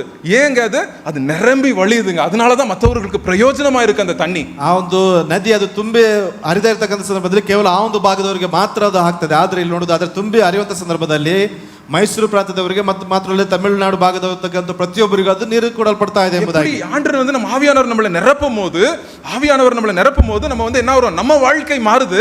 ரெண்டாவது, நம்ம வாழ்க்கையின் மூலியமாய் சில காரியங்களை வந்து நம்ம வெளிப்படுத்துறோம், மற்றவங்களுக்கு அது வெளிப்படுது. இது என்னுடைய பலன் அல்ல, ஆவியானவர் செய்யற ஒரு காரியம். ಪರಿಶುದ್ಧಾತ್ಮನಿಂದ ನಾವು ತುಂಬಿಸಲ್ಪಡುವಾಗ ಅದು ನಮ್ಮ ಮೂಲಕವಾಗಿ ಅದು ತೋರ್ಪಡಿಸಿದ ಒಂದು ತೋರ್ಪಡಿಸುವಿಕೆ ಮೂಲಕವಾಗಿ ಪರಿಶುದ್ಧಾತ್ಮನ ಕಾರ್ಯಗಳು ಅದು ನಡೆಯುತ್ತದಾಗಿರ್ತದೆ. அதுதான் பேதுரு வாழ்க்கையில ஆச்சுங்க. ಅದೇ ಪೇತ್ರನ ಜೀವಿತದಲ್ಲಿ ನಡೆಯಲ್ಪಡ್ತಾ ಇದೆ. மாற்றம் ஆயிருச்சு. பரிசுத்தாவியானவர் என்னைக்கு ஊற்றப்பட்டாரோ பேதுருவோட வாழ்க்கையிலே அது நிரம்ப வழியுதோ, அப்போ வந்து அநேகருக்காக இயேசு கிறிஸ்துக்காக அவர் வந்து நின்னு ஊழியம் செய்யறதுக்கு ஆண்டவர் உதவி செய்யறாருங்க. ಪೇತ್ರನ ಜೀವಿತದಲ್ಲಿ ಅದೇ ಅದು ನಡೆಯಲ್ಪಟ್ಟಿದೆ. ಯಾವಾಗ ಅದನ್ನು ಒಪ್ಪಿಸಿಕೊಳ್ಳಲ್ಪಡ ತುಂಬಿಸಲ್ಪಟ್ಟಿದ್ದಾನೋ ಅದರ ಮೂಲಕವಾಗಿ ತುಂಬಿ ಅರಿಯಲ್ಪಟ್ಟವನಾಗಿ ಯೇಸುವಿಗಾಗಿ ಅನೇಕ ಕಾರ್ಯಗಳನ್ನು ಮಾಡಲ್ಪಡ್ತಾ ಇದ್ದಾನೆ. இன்னைக்கு நம்ம நாட்டுல நிறைய போராட்டங்கள், பிரச்சனைகள், அநேகர் பாவத்தில் விழுந்து சில காரியங்கள் இருக்கிறாங்க. இன்னைக்கு யார் போய் அவங்களை சந்திப்பா? ಇವತ್ತಿನ ದಿವಸಗಳಲ್ಲಿ ನಮ್ಮ ದೇಶಗಳಲ್ಲಿ ಅನೇಕರು ಅಲ್ಲಿ ನೋಡ್ತೇವೆ, ಅನೇಕರಿರ್ತಕ್ಕಂಥ ಒಂದು ಕಾರ್ಯಗಳಲ್ಲಿ ಬಿದ್ದು ಹೋಗಿದ್ದಾರೆ. ಅವರು ಯಾರನ್ನ ಸಂಧಿಸಲ್ಪಡ್ತಾ ಇದ್ದಾರೆ? யார் அந்த ஊழியத்தை செய்வா? ಯಾರು ಒಂದು ಸೇವನೆ ಮಾಡ್ತಾರೆ? ஒரு டைம்ல ஏசப்பா 3 வருஷம் அங்க நின்று செஞ்சாரு. இன்னைக்கு ஆவியானவர் நம்மளை நிரப்புறதுனாலே நம்ம குடும்பத்துக்கு, என் பிள்ளைகளுக்கு, என் பக்கத்து வீட்டுக்கு, என் ஏரியாக்கு, என் ரோடுக்கு, என் நகரத்துக்கு, என் நாட்டுக்கு கர்த்தர் வந்து நம்மளுடைய ஆவியானவர் வந்து நம்மளுக்கு கிரியை செய்யும் போது அதை நம்ம ಉಪಯೋಗಪಡ್ತಾರೆ. நம்மள ಅಲ್ಲಿ ನೋಡ್ತೇವೆ, ಯೇಸು ಕ್ರಿಸ್ತನು 3 ವರ್ಷಗಳ ಕಾಲ ಆತನ ಸೇವನೆ ಮಾಡಲ್ಪಟ್ಟಿದ್ದಾನೆ. ಅದಾದ ನಂತರದಲ್ಲಿ ಪರಿಶುದ್ಧಾತ್ಮನಿಂದ ತುಂಬಿಸಲ್ಪಟ್ಟವನಾಗಿ ನನ್ನ ಕುಟುಂಬಕ್ಕೆ, ನನ್ನ ಮಕ್ಕಳಿಗೆ, ನನ್ನ ಒಂದು ಸಹ ಮನೆಯವರಿಗೆ ನಾವು ಕಾರ್ಯಗಳನ್ನು ಮಾಡುವಾಗ ಒಂದು ಕಾರ್ಯಗಳ ಒಂದು ಸೇವೆಗಳು ನಡೆಯಲ್ಪಡ್ತದೆ ಎಂಬುದಾಗಿ. இப்போ நான் வந்துட்டு ஆண்டவருடைய அன்பே ருசி பார்க்கலனா ஆண்டவருடைய அன்பை பத்தி நான் சொல்லவே முடியாது யாருக்கும். ದೇವರ ಒಂದು ಪ್ರೀತಿಯನ್ನ ರುಚಿ ನೋಡದೇ ಇದ್ರೆ ನಾನು ದೇವರ ಪ್ರೀತಿಯನ್ನು ಇತರರಿಗೆ ಹೇಳುವುದಕ್ಕೆ ಆಗುವುದಿಲ್ಲ. சோ ஆண்டவர் என்ன பண்றாரு, நிரப்புறாரு நம்மள. அன்பை நீ என்னுடைய அன்பை ருசி பார் ஆண்டவர் நிரப்புறாரு. நிரம்பி வழிறதுக்கு ஆண்டவர் செய்றாரு. அப்போ வந்து நான் மத்தவங்களுக்கு ஆண்டவருடைய அன்பை நான் வந்து ಕಾಟ್ರದಕ್ಕೆ ಆಂಡ್ರೆ எனக்கு கிருபை செய்றார். ಅಲ್ಲಿ ನೋಡ್ತೇವೆ, ದೇವರ ಪ್ರೀತಿಯಿಂದ ನಮ್ಮನ್ನು ತುಂಬಿ ಹೊರಸೂಸುವಂತೆ ಮಾಡ್ತಾರೆ. ಆ ಒಂದು ಪ್ರೀತಿಯನ್ನು ಇತರರಿಗೆ ತೋರಿಸುವಂತ ರೀತಿಯಲ್ಲಿ ದೇವರ ಕಾರ್ಯಗಳನ್ನು ನಡೆಸಲ್ಪಡ್ತಾರೆ. ಆಂಡ್ರೆ நம்ம இன்னைக்கு கேட்போம், ದೇವರ ಬಳಿಲೇ ನಾವು ಕೇಳಿಕೊಳ್ಳೋಣ, ஆண்டவரே என்னை நிரப்புங்க ஆண்டவரே, ದೇವರೇ ನನ್ನನ್ನು ತುಂಬಿಸಲ್ಪಡ್ರಿ ಎಂಬುದಾಗಿ. ஆண்டவரே சில பேர் வந்து சில காரியங்களிலே நம்ம கஷ்டப்படுவது உண்டு. ಕೆಲವು ಕಾರ್ಯಗಳಲ್ಲಿ ಕಷ್ಟಪಡುವುದು ಉಂಟು. ஒவ்வொருத்தர் வாழ்க்கையில ஒரு காரியத்துல வீக்னஸ் இருக்கும். வீக் ஏரியா பாவங்கள் வந்து அந்த இடத்துல வந்து ಕಾಣப்படும் ನಮ್ಮ வாழ்க்கையில. ಒಬ್ಬೊಬ್ಬರ ಜೀವಿತದಲ್ಲಿ ಒಂದೊಂದು ವಿಷಯಗಳಲ್ಲಿ ತುಂಬಾ ಅವರು ಏನಂತಂದ್ರೆ ಬಲಹೀನವಾಗಿರ್ತಕ್ಕಂಥ ಕಾರ್ಯಗಳು ಉಂಟು. சில டைம் வந்து நம்ம வந்துட்டு நம்ம பதவி தான் நம்மளுக்கு ரொம்ப முக்கியம் அப்படின்னு நம்ம பதவி தான் நம்ம ஆண்டவருக்கு மேல பதவியை வச்சிருப்போம். நம்ம ಅಲ್ಲಿ ನೋಡ್ತೇವೆ ಒಂದು ಘನತೆ ಅಥವಾ ಪದವಿ ಎಂಬತಕ್ಕಂಥದ್ದು ತುಂಬಾ ಮುಖ್ಯ ಎಂಬುದಾಗಿ ದೇವರಿಗೆ ಮೇಲೆ ಒಂದು ರೀತಿಯನ್ನ ಇಟ್ಟಿರ್ತೇವೆ. இல்லாட்டி என்னுடைய பெருமை தான் எனக்கு முக்கியம், என் பேர் தான் முக்கியம், என்ன ஆனாலும் பரவாயில்ல, என் பேர் மாத்திரம் கெட்டு போயிடக்கூடாது அப்படின்ட்டு வந்து நம்ம பேரை மேல வச்சிருப்போம். ஆண்டவருடைய நாமத்துக்கு மேல நம்ம பேரை வச்சிருப்போம். ಆಂಡ್ರು வந்து நம்மளுக்கு பலத்தை கொடுக்க போறார். ಅಲ್ಲಿ ನೋಡ್ತೇವೆ, ನಾವು ಘನತೆಯನ್ನು ಇಟ್ಕೊಂಡಿರ್ತೀವಿ, ದೇವರಿಗೆ ಮೇಲಿಂದಲೇ ನೋಡ್ತೇವೆ, ಘನತೆಯನ್ನು ಇಟ್ಕೊಂಡಿರ್ತೀವಿ. ಹೆಸರು ಮಾತ್ರ ಹಾಳಾಗಿ ಹೋಗಬಾರ್ದು, ಒಂದು ಘನತೆ ಮಾತ್ರ ಧಕ್ಕೆ ಆಗಬಾರ್ದು ಎಂಬುದಾಗಿ ಆಂಡ್ರು நம்மளோட பேசுறாருங்க. ದೇವರು ನಮ್ಮೊಡನೆ ಮಾತನಾಡ್ತಾರೆ. பரிசுத்தாவியானவர் நம்மளோட பேசுவார். ಪರಿಶುದ್ಧಾತ್ಮ ನಮ್ಮೊಳಗೆ ಮಾತನಾಡ್ತಾನೆ. எப்படி போணும் அப்படின்னு ஆண்டவர் சொல்வார். நம்மளுக்கு ಯಾವ ರೀತಿಯಾಗಿ ಹೋಗಬೇಕು ಎಂಬುದಾಗಿ ಪರಿಶುದ್ಧಾತ್ಮ எப்படி முடிவெடுக்கணும் அப்படின்னு ಆಂಡ್ರು நம்மட்ட சொல்லுவார். ಯಾವ ರೀತಿಯಾಗಿ ತೀರ್ಮಾನ ತೆಗೆದುಕೊಳ್ಳಬೇಕು ಎಂಬುದಾಗಿ ಹೇಳ್ತಾರೆ. இந்த ಸಿಚುವೇಶನ್ ಯಾರು ಕೂಡ ಪಳಗணும், ಯಾರು ಕೂಡ ಪಳಗ ಕೂಡಾದು ಆಂಡ್ರು சொல்வார். ಈ ಪರಿಸ್ಥಿತಿಯಲ್ಲಿ ಯಾರೊಡನೆ ನೀನು ಒಡನಾಟವನ್ನು ಇಟ್ಕೊಳ್ಬಾರ್ದು ಎಂಬುದಾಗಿ ತಿಳಿಸಿಕೊಡ್ತಾರೆ. ஆண்டவர் அந்த ஆவியானவர் எங்க காத்து வீசுதோ அந்த இடத்துல வந்து நம்ம வந்து இருக்கணும். ஆண்டவர் ஆவியானவர் வந்து காத்து போல் அப்படின்னு சொல்றாருங்களே, அவங்க வந்து எப்படி ஆண்டவருடைய ஆவியானவர் வீசுறாரோ அதே போல நம்ம வந்து நடக்கிறதுக்கு பின்பற்றதுக்கு நம்ம ரெடியா இருக்கணும். ಪರಿಶುದ್ಧಾತ್ಮನ ಗಾಳಿಗೆ ಹೋಲಿಕೆ ಮಾಡ್ತಾ ಇದ್ದಾರೆ. ಯಾವ ರೀತಿಯಾಗಿ ಒಂದು ಗಾಳಿ ಬೀಸುತ್ತೋ ಅದೇ ರೀತಿಯಾಗಿ ಪರಿಶುದ್ಧಾತ್ಮ ಬೀಸುವಂತ ಸಂದರ್ಭದಲ್ಲಿ ಅದಕ್ಕೆ ತಕ್ಕ ರೀತಿಯಲ್ಲಿ ನಾವು ನಡೆದುಕೊಳ್ಳಬೇಕು. ஒரு வாட்டி என்னாச்சுன்னா அப்போஸ்தலர் 13வது அதிகாரத்துல ஒரு காரியத்தை பார்க்கிறோம். ಒಂದು ಸಂದರ್ಭದಲ್ಲಿ ಏನಾಯ್ತು ಅಂದ್ರೆ ಅಪೊಸ್ತಲರ 13ನೇ ಕಾರ್ಯಗಳನ್ನು ನಾವು ಓದಿಕೊಳ್ಳೋಣ. அங்க பரிசுத்த ஆவியானவர் பேசுறாரு, அவர் சொல்றாரு, ஒரு சில காரியங்களை வெளிப்படுத்துறாரு. என்ன படுத்துறாருன்ற பார்ப்போம். நம்ம ಅಲ್ಲಿ ಪರಿಶುದ್ಧಾತ್ಮನು ಕೆಲವು ಕಾರ್ಯಗಳನ್ನು ಅಲ್ಲಿ ತೋರ್ಪಡಿಸ್ತಾ ಇದ್ದಾರೆ ಏನೆಂಬುದಾಗಿ. 13வது அதிகாரம் 2வது வசனம் 2-4. அவர்கள் கர்த்தருக்கு ஆராதனை செய்து உபவாசித்து கொண்டிருக்கிற போது பர்னபாவையும் சவுலையும் நான் அழைத்த ஊழியத்துக்காக அவர்களை பிரித்து விடுங்கள் என்று பரிசுத்த ஆவியானவர் திருவுளம் பற்றினார். பரிசுத்த ஆவியானவர் திருவளம் பற்றினார் அப்படின்னு சொல்றாங்க. ಅಲ್ಲಿ ಪರಿಶುದ್ಧಾತ್ಮನು ತಿಳಿಸಲ್ಪಟ್ಟನು ಎಂಬುದಾಗಿ ಇಲ್ಲಿ ನೋಡ್ತಾ ಇದ್ದೇವೆ. So, என்ன நடக்குதுங்க? ಇಲ್ಲಿ ಏನ್ ನಡೀತಾ ಇದೆ? சர்ச்சில் வந்துட்டு சில முடிவு எடுக்கணும், எது கரெக்ட் எது ராங் அப்படின்ற முடிவு எடுக்கணும். ಅಲ್ಲಿ ಸಭೆಯಲ್ಲಿ ಒಂದು ತೀರ್ಮಾನಗಳನ್ನ ತೆಗೆದುಕೊಳ್ಬೇಕು, ಯಾವುದು ಸರಿ ಯಾವುದು ತಪ್ಪು ಎಂಬುದಾಗಿ. ஸோ எங்க போறாங்க? ಎಲ್ಲಿ ಹೋಗ್ತಾ ಇದ್ದಾರೆ? எங்க போறாங்க? ಎಲ್ಲಿ ಹೋಗ್ತಾ ಇದ್ದಾರೆ? ஜெபத்துல ஆண்டவரோட போய் ஐக்கியமா வருவாங்க. ಅಲ್ಲಿ ಪ್ರಾರ್ಥನೆಯಲ್ಲಿ ಐಕ್ಯತೆ ಮೂಲಕವಾಗಿ ದೇವರೊಟ್ಟಿಗೆ ಹೋಗ್ತಾ ಇದ್ದಾರೆ. ஆண்டவரே என்னை நிரப்புங்க, பாத்திரத்தை நிரப்புங்க. ದೇವರೇ ಪಾತ್ರೆಯನ್ನು ತುಂಬಿಸಿರಿ. ஆண்டவரே இன்னைக்கு நிரப்புங்க, ஆண்டவரே நிரம்பி எனக்கு சொல்லுங்க, சர்ச்சுக்கு நீங்க என்ன வச்சிருக்கீங்களோ நீங்க சொல்லுங்க அப்படின்னு கேக்குறாங்க. ಸಭೆಗೆ ಏನು ಇಟ್ಟಲ್ಪಟ್ಟಿದ್ದೀರಿ ಎಂಬುದಾಗಿ ತುಂಬಿಸಿ ನನಗೆ ತಿಳಿಸಿಕೊಡ್ರಿ ಎಂಬುದಾಗಿ. அப்ப ஆண்டவர் சொல்றாரு, பரிசுத்த ஆவியானவர் சொல்றாரா, ಪರಿಶುದ್ಧಾತ್ಮನಲ್ಲಿ ಹೇಳ್ತಾ ಇದ್ದಾರೆ, இந்த சர்ச்சில் 2 பேர் இருக்காங்கப்பா, ಈ ಸಭೆಯಲ್ಲಿ ಇಬ್ಬರು ವ್ಯಕ್ತಿಗಳಿದ್ದಾರೆ, சவுல்னு ஒருத்தர் இருக்கான், பர்னபான்னு ஒருத்தர் இருக்கான், அவங்களை கொஞ்சம் ஃபர்ஸ்ட் மிஷனரி ட்ரிப் இங்க ஊழியத்துக்கு அனுப்புங்க கொஞ்சம் அப்படின்னு சொல்றாங்க. ಸೌಲ ಮತ್ತು ಬಾರ್ನಬ ಎಂಬತಕ್ಕಂಥವರು ಇದ್ದಾರೆ, ಅವರನ್ನ ಮೊದಲು ಒಂದು ಸುವಾರ್ಥ ಕೆಲಸಕ್ಕಾಗಿ ಕಳಿಸಿಕೊಡ್ರಿ ಎಂಬುದಾಗಿ. பரிசுத்த ஆவியானவர் பேசுறாரு, பரிசுத்த ஆவியானவர் அவங்களை அனுப்புறாரு. ಪರಿಶುದ್ಧಾತ್ಮನು ಮಾತನಾಡ್ತಾ ಇದ್ದಾನೆ, ಪರಿಶುದ್ಧಾತ್ಮನು ಕಳುಹಿಸಲ್ಪಡ್ತಾ ಇದ್ದಾನೆ.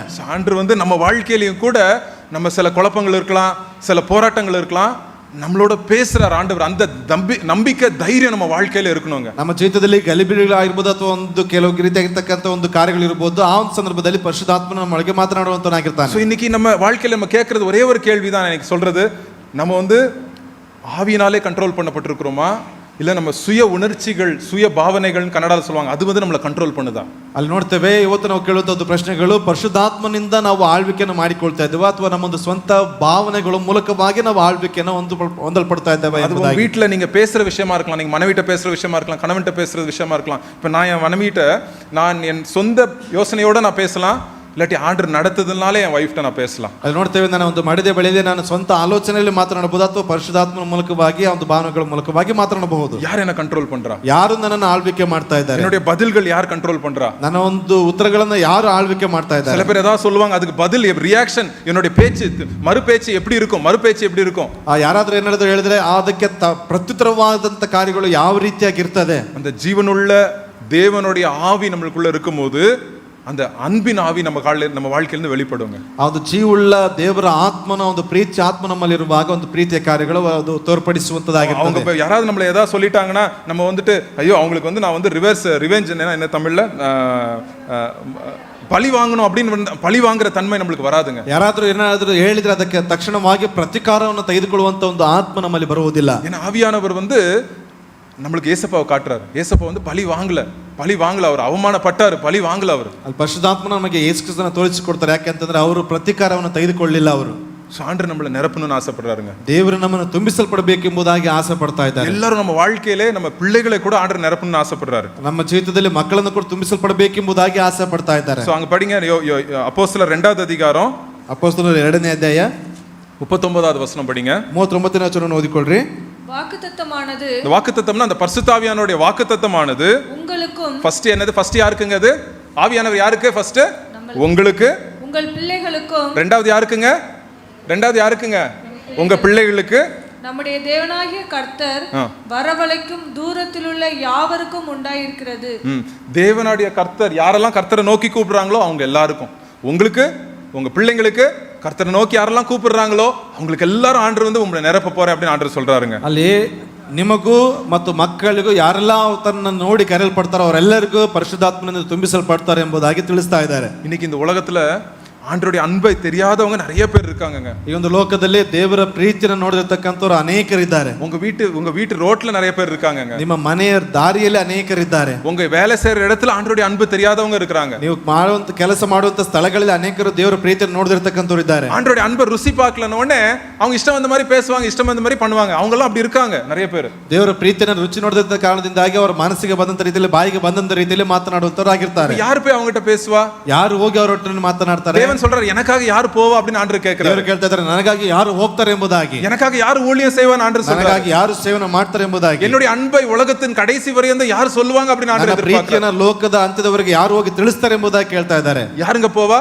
ಯಾರು ಹೋಗ್ತಾರೆ? ஆண்டவருடைய ஆவியினாலே நிரம்பி வழியிற பாத்திரங்கள் தான் அங்க போக முடியும். ದೇವರ ಒಂದು ಪ್ರೀತಿಯ ಮೂಲಕವಾಗಿ ತುಂಬಿಸಲ್ಪಟ್ಟಿರತಕ್ಕಂತ ಪಾತ್ರೆಗಳು ಆ ಒಂದು ಕಾರ್ಯಕ್ಕಾಗಿ ಹೋಗಲ್ಪಡ್ತಾರೆ. மத்தவங்களை பார்த்து குறை சொல்ற ஆவி வைத்தவர்களை ஆண்டவர் உபயோகப்படுத்த மாட்டார். ಇತರರನ್ನು ನೋಡಿ ಕೊರತೆಗಳನ್ನು ಹೇಳುವಂತವರನ್ನ ದೇವರು ಅಲ್ಲಿ ಆ ಒಂದು ಕಾರ್ಯಗಳಲ್ಲಿ ಉಪಯೋಗಿಸುವುದಿಲ್ಲ. நம்மை பார்த்து அதே மனுஷனை பார்த்து அவங்களுக்காக கண்ணீர் வெடிக்கிறவர்கள் தான் ஆண்டவர் யூஸ் பண்ணுவாருங்க. ಇತರರನ್ನು ನೋಡಿ ಅವರಿಗಾಗಿ ಕಣ್ಣೀರು ಸೂಚಿಸುವಂತ ಆತ್ಮಗಳನ್ನು ದೇವರು ಅವರಿಗಾಗಿ ಉಪಯೋಗಿಸಿಕೊಳ್ತಾರೆ. ಅನೇಕ நேரத்துல சபையில அந்த அந்த அந்த கேலி கிண்டல் சுபாவம் வந்துருதுங்க. ಅನೇಕ ಸಂದರ್ಭಗಳಲ್ಲಿ ಸಭೆಗಳಲ್ಲಿ ಗೇಲಿ ಮಾಡುವಂತದ್ದು ಕಿಂಡಲ್ ಮಾಡುವಂತದ್ದು ಒಂದು ಕಾರ್ಯಗಳು ಬರಲ್ಪಡ್ತದೆ. மத்தவனை பார்த்து மத்தவனுடைய துன்பத்துல வந்து இன்பம் பெறுறது ஆண்டவருடைய பிள்ளைகளே ஆண்டவருடைய ஆவியானவருடைய நடத்துதலே இல்ல. அது ಇತರರ ಒಂದು ದುಃಖದಲ್ಲಿ ನೋಡು ಆನಂದ ಪಡುವಂತದ್ದೇ ಆ ಒಂದು ದೇವರ ಮಕ್ಕಳ ಒಂದು ಕಾರ್ಯಗಳೇ ಅಲ್ಲ ಎಂಬುದಾಗಿ கண்டிப்பா தெரியும். அது ஆவியானவருடைய நடத்துதல் இல்லன்னு நமக்கு தெரியும். ಖಂಡಿತವಾಗಿ ಅದು ದೇವರ ಪರಿಶುದ್ಧಾತ್ಮನ ನಡೆಸುವಿಕೆ ಅಲ್ಲ ಎಂಬುದಾಗಿ ஆண்டவருடைய வசனம் என்ன சொல்லுது? ஆவியினாலே நிரப்பப்பட்டவர்கள் அழுகிறவர்களோட அழுங்கள், சிரிக்கிறவர்களோட நீங்க சிரிங்க அப்படி ஆண்டவருடைய வசனம் ದೇವರ சொல்லுது. ವಾಕ್ಯ ಹೇಳ್ತದೆ ಪರಿಶುದ್ಧಾತ್ಮನ ತುಂಬಿಸಲ್ಪಟ್ಟಿರ್ತಕ್ಕಂಥವ್ರು ಅಳುವರೊಟ್ಟಿಗೆ ಅಳ್ತಾರೆ, ನಗುವರೊಟ್ಟಿಗೆ ನಗ್ತಾ ಇರ್ತಾರೆ ಎಂಬುದಾಗಿ. பாரு அவன் பிள்ளை வந்து நாசமா போச்சு, பாரு நான் சொன்னேன் எனக்கு தெரியும் அவன் வந்து சரியில்லை அதனாலதான் அவன் பிள்ளை அப்படி ஆச்சு அப்படி இப்படி நம்ம பேசக்கூடாது. நம்ம ಆ ಮಗನ ನೋಡಿ ಅವನು ಸರಿಯಾಗಿಲ್ಲ ಎಂಬುದಾಗಿ ಹೇಳಿದೆ, ಆ ಕಾರಣದಿಂದಾಗಿ ಆತ ಹಾಗಾಗಿ ಹೀಗೆ ಎಂಬುದಾಗಿ ಅದು ಮಾತನಾಡುತ್ತದೆ ಸರಿಯಂತ ಕಾರ್ಯವಲ್ಲ. மத்த சபையை பத்தி எனக்கு தேவையில்லை. நம்ம சபையில அன்பின் ஆவியானவர் அந்த அன்பின் ஆவியை வந்து நம்மளை ஊற்றணும் அவன் மேல. ಇತರ ಸಭೆಯ ಕುರಿತಾಗಿ ನನಗೆ ಬೇಕಾಗಿಲ್ಲ. ನಮ್ಮ ಸಭೆಗಳಲ್ಲಿ ಪರಿಶುದ್ಧಾತ್ಮನ ಒಂದು ಪ್ರೀತಿಯ ಮೂಲಕವಾಗಿ ತುಂಬಿಸಲ್ಪಡಬೇಕು. அன்பு தான் ஒரே ஒரு காரியம் தான். அந்நிய பாஷை எல்லா வரங்களுக்கு மேலாக அன்பை தான் ஆண்டவர் வைத்திருக்கிறார். ಅನ್ಯ ಭಾಷೆಗಳನ್ನು ಮಾತನಾಡುವಂತದಕ್ಕಿಂತ ಎಲ್ಲದಕ್ಕಿಂತ ಮಿಗಿಲಾಗಿರ್ತಕ್ಕಂಥದ್ದು ಪ್ರೀತಿಯ ಒಂದು ಕಾರ್ಯವೇ ಎಂಬುದಾಗಿ. அந்த அன்பின் ஆவி நம்ம வந்து ருசி பார்க்கும் போது அதை வந்து நம்ம நிரப்பப்படும் போது அந்த அன்பு அப்படியே நம்ம வாழ்க்கையில நிரம்பி வழியுங்க. ಆ ಪ್ರೀತಿಯ ಆತ್ಮ ನಮ್ಮಲ್ಲಿ ತುಂಬಿ ಉಕ್ಕಿ ಹರಿಯುವಂತ ಸಂದರ್ಭದಲ್ಲಿ ಆ ಒಂದು ಕಾರ್ಯಗಳ ಇತರರಿಗೆ ಅದು ತೋರಿಸುವಂತದ್ದಾಗಿದೆ. இதெல்லாம் ஒரே நாள் ஆயிடுமா அப்படின்னு நீங்க கேள்வி கேட்கலாம். ನೀವು ಕೇಳಬಹುದು ಇದು ಒಂದೇ ದಿವಸದಲ್ಲಿ ಆಗ್ತದಾ ಎಂಬುದಾಗಿ. கண்டிப்பாக சில நாட்கள் ஆகலாம். ಖಂಡಿತವಾಗಿ ಕೆಲವು ದಿವಸಗಳಾಗ್ತದೆ. ಕೆಲ ಸ್ವಭಾವಗಳು வந்து நம்ம வாழ்க்கையிலிருந்து வெளியே போறதுக்கு சில நாட்கள் ஆகலாம். ಕೆಲವು ಸ್ವಭಾವಗಳು ನಮ್ಮ ಜೀವಿತದಿಂದ ಹೊರಗಡೆ ಹೋಗೋದಕ್ಕೆ ದಿವಸಗಳಾಗಬಹುದು. பட் ஆண்டவர்ட்ட நம்ம விடாமல் நம்ம அந்த எப்படி கதவை தட்டிட்டே இருந்தானோ, அந்த ஃப்ரெண்டு வீட்டுக்கு போய் கதவை தட்டிட்டே இருந்தானோ அதே போல நம்ம கேட்போம், தட்டுவோம், ஆண்டவரை நாடுவோம். ಯಾವ ರೀತಿಯಾಗಿ ಸ್ನೇಹಿತ ಕದವನ್ನು ತಟ್ತಾನೆ ಇದ್ನೋ ಅದೇ ರೀತಿಯಾಗಿ ನಾವು ಬೇಡಿಕೊಳ್ಳೋಣ, ತಟ್ತಾ ಇದ್ದಾರೆ ದೇವರ ಬಳಿಯಲ್ಲಿ. ஆண்டவரே இந்த விஷயத்துல எனக்கு வைத்தறிச்சல் வந்துருது, எனக்கு பொறாமை இருக்கு, என் வாய் பேசிருது, ஏதோ காரியத்தை சொல்லிருது, ஆண்டவரே உம்முடைய அன்பினாலே என்னை நிரப்புங்க ஆண்டவரே அப்படின்னு நம்ம ஆண்டவர்ட்ட நம்ம கேட்போம். ದೇವರ ಬಳಿಯಲ್ಲಿ ನಾವು ಕೇಳಿಕೊಳ್ಳೋಣ. ಈ ಒಂದು ಭಾಗದಲ್ಲಿ ಹೊಟ್ಟೆ ಕಿಚ್ಚು ಅಲ್ಲಿ ನೋಡುವಂಥದ್ದು ಹೆಚ್ಚಿಸಿಕೊಳ್ಳುವಂಥದ್ದು ಬರ್ತಾ ಇದೆ.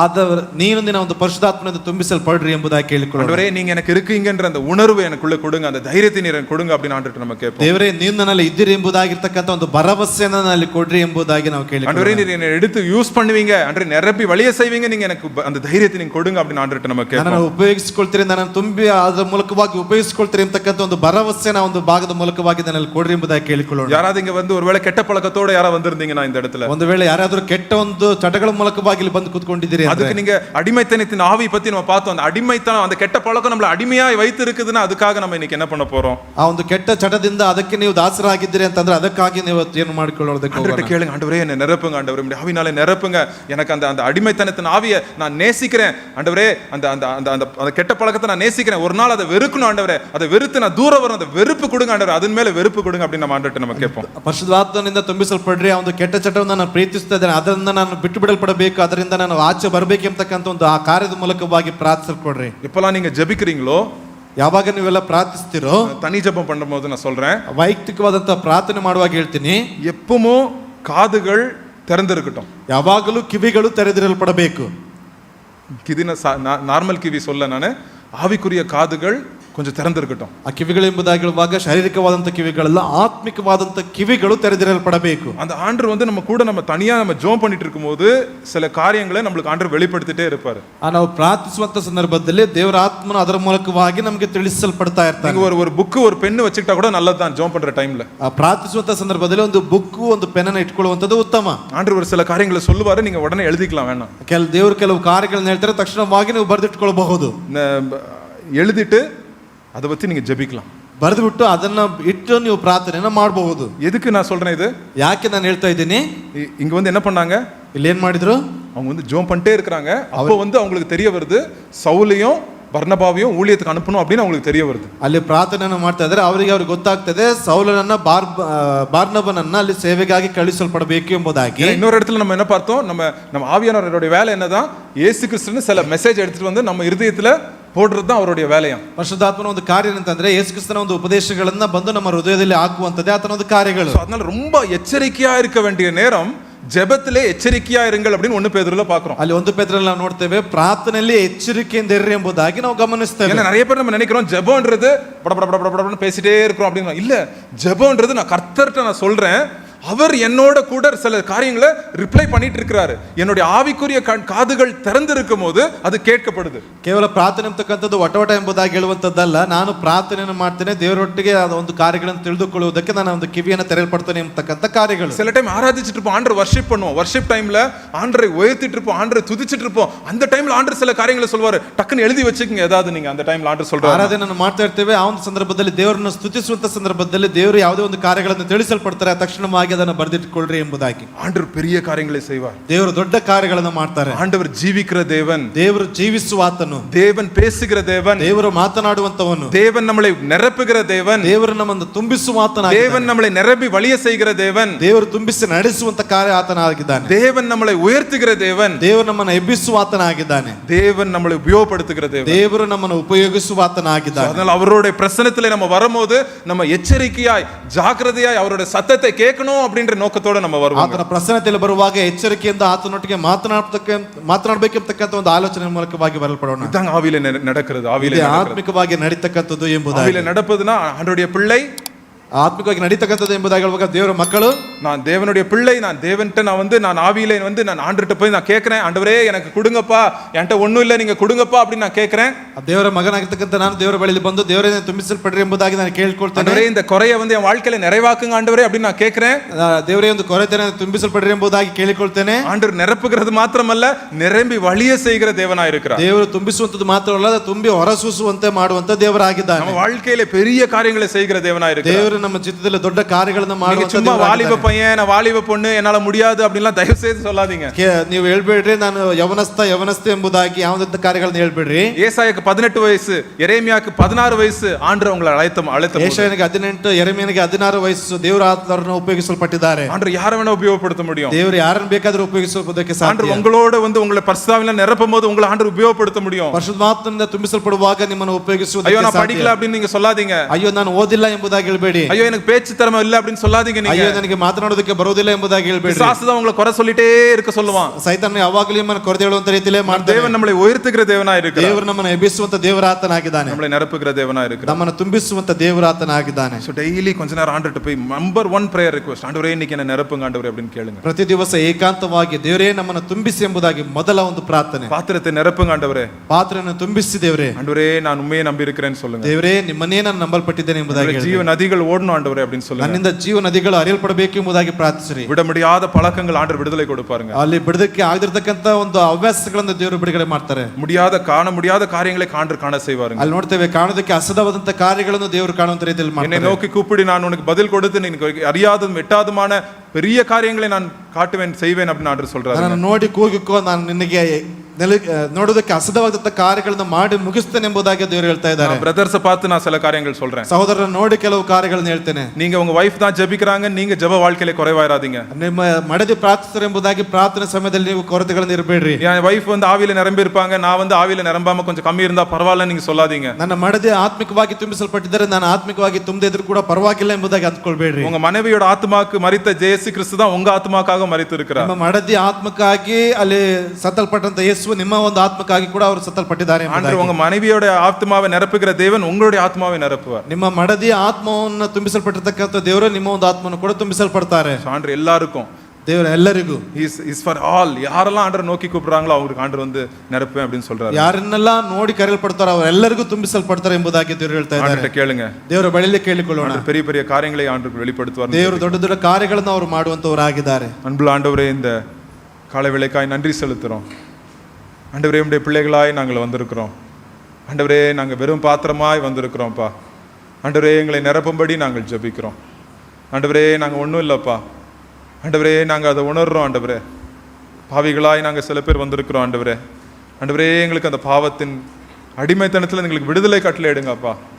ஆண்டவரே, உம்முடைய பலத்தினர் எங்களுக்கு கொடுங்க. ஆண்டவரே, இது வரைக்கும் எங்களுக்கு இல்லாத பலன் ஆண்டவரே, சுய பலன் அல்லப்பா, உம்முடைய பலனால எங்களை நிரப்புங்க. பலத்தினாலும் அல்ல, பராகரத்தினாலும் அல்ல, தேவனுடைய ஆவினாலே ஆகும் அப்படின்னு நீங்கள் சொல்லியிருக்கிறீங்க. ஆண்டவரே, அந்த ஆவியை எங்களுக்கு ஊற்றுங்கப்பா. இப்படி ஆவியை தண்ணீர் போல எங்கள் வாழ்க்கையில ஊற்றுங்கப்பா. ஆண்டவரே, அந்த தண்ணீர் அன்று நிரம்பி வழியும்படி நீர் உதவி செய்யுங்க. அன்று அநேகருக்கு அந்த தண்ணீர் அன்று பிரயோஜனமாக இருக்கும்படி நீர் உதவி செய்யுங்க. அன்றே அது மாத்திரம் அல்லப்பா, ஆண்டவரே, காற்று போல நாங்கள் பார்த்தோம், ஆவியானவர் காற்று போலன்னு பார்த்தோம். ஆண்டவரே, அந்த காற்றின் சத்தம் ஆண்டவரே எங்கே வருதோ அந்த செவி கொடுத்து நாங்கள் கவனிக்க நீர் எங்களுக்கு உதவி செய்யுங்க. ஆண்டவரே நாங்கள் எச்சரிக்கையாக இருக்க உதவி செய்யுங்க, ஜெபத்தில் எச்சரிக்கையாக இருக்க உதவி செய்யுங்க. ஆண்டவரே எங்கள் வாழ்க்கையும் கையில் ஒப்பு கொடுக்குறோம். ஆண்டவரே ஆண்டவரே எங்கள் குறைகளை ஒப்பு கொடுக்குறோம். ஆண்டவரே எங்களுடைய ஆண்டவரே நோய்களை ஒப்பு கொடுக்குறோம். ஆண்டவரே எங்களுடைய பலவீனங்களை ஒப்பு கொடுக்குறோம். ஆண்டவரே நீர் எங்களை நிரப்பும்படியாய் ஜெபிக்கிறோம். ஆண்டவரே இந்த நேரத்திலையும் கூட ஆண்டவரே உம்மை நோக்கி யாரெல்லாம் கூப்பிடுறாங்களோ, ஆண்டவரே உம்முடைய பலத்துக்காக யாரெல்லாம் ஏங்கி கொண்டு இருக்கிறாங்களோ, யாரெல்லாம் தாகமாக இருக்கிறாங்களோ, இந்த நேரத்தில் ஆண்டவரே நிரப்பும்படி நாங்கள் ஜெபிக்கிறோம். ஆண்டவரே நீர் நிரப்புங்க. ஆவியானவர் வந்து நீர் நிரப்பும்படி நாங்கள் ஜெபிக்கிறோம். ஆண்டவரே தேவைகளை சந்திக்கிற தேவன் ஆண்டவரே, ஆண்டவரே குறைகளை நிறைவாக்குகிற தேவன் ஆண்டவரே, நீர் அன்றைய தொடும்படி நாங்கள் ஜெபிக்கிறோம். அன்றைய உம்முடைய பிள்ளைகளின் கூக்குரலை நீர் கேட்கிற தேவனாக இருக்கிறீர், அதுக்காய் நன்றி. அன்றைய நீர் அவர்களுக்கு தகப்பனாக இருக்கிறீர், அதுக்காய் நன்றி. அன்றைய அவங்க திக்கவிட்டவர்களை விட மாட்டேன்னு சொல்லியிருக்கிறீங்க, அதுக்காய் நன்றி. அன்றைய ஒருத்தரையும் அப்பா நீர் தொடும்படி இந்த வேலையில் நாங்கள் ஜெபிக்கிறோம். இந்த வாரத்தில் அன்றைய அவங்க தனி ஜெபத்தில் காத்திருக்கும் போதப்பா நீர் அன்றைய இன்னும் அதே காரியங்களை அவங்களோடு பேசும்படி நாங்கள் ஜெபிக்கிறோம். அநேக காரியங்களை வெளிப்படுத்தும்படி நாங்கள் ஜெபிக்கிறோம். அன்றைய ஒருத்தரையும் அன்றைய தாங்கி நீர் வழி நடத்துங்கப்பா. அன்றைய தேவைகள்லாம் சந்திங்க ஆண்டவரே. போராட்டங்கள் எல்லாம் ஆண்டவரே நீர் வெற்றிகரமாய் மாற்றி கொடுங்கப்பா. அன்றைய பிசாசின் கிரியைகளை அன்றைய முறியடிங்கப்பா. பெரிய காரியங்களை செய்ய போகிறதுக்காய் நன்றி. உம்முடைய அன்பினாலே எங்களை நிரப்ப போகிறதுக்காய் நன்றி. உம்முடைய சமாதானத்தினாலே எங்களை நிரப்ப போகிறதுக்காய் நன்றி. ஆண்டவரே நாங்கள் பெற்றுக்கொள்ளுகிறோம் ஆண்டவரே. நீர் கொடுக்கிற ஈவை நாங்கள் பெற்றுக்கொள்ளுகிறோம் ஆண்டவரே. இது நாங்கள் சம்பாதித்து தள்ள ஆண்டவரே, நீர் ஈவா எங்களை கொடுத்தீரே, அதுக்கு நாங்கள் பெற்றுக்கொள்ளுகிறோம். பரிசுத்த ஆவியின் வரத்தை அன்று நாங்கள் ஈவாய் பெற்றுக்கொள்ளுகிறோம்ப்பா. நீர் கொடுங்க, நீர் கொடுங்கப்பா, நாங்கள் ஏற்றுக்கொள்ளுகிறோம். என்று எங்களோட பேசுங்க ஆண்டவரே, எங்களை வழி நடத்துங்க, எங்களை பலப்படுத்துங்க. இயேசு கிறிஸ்துவின் மூலம் கேட்கிறோம் பிதாவே. ஆமென்.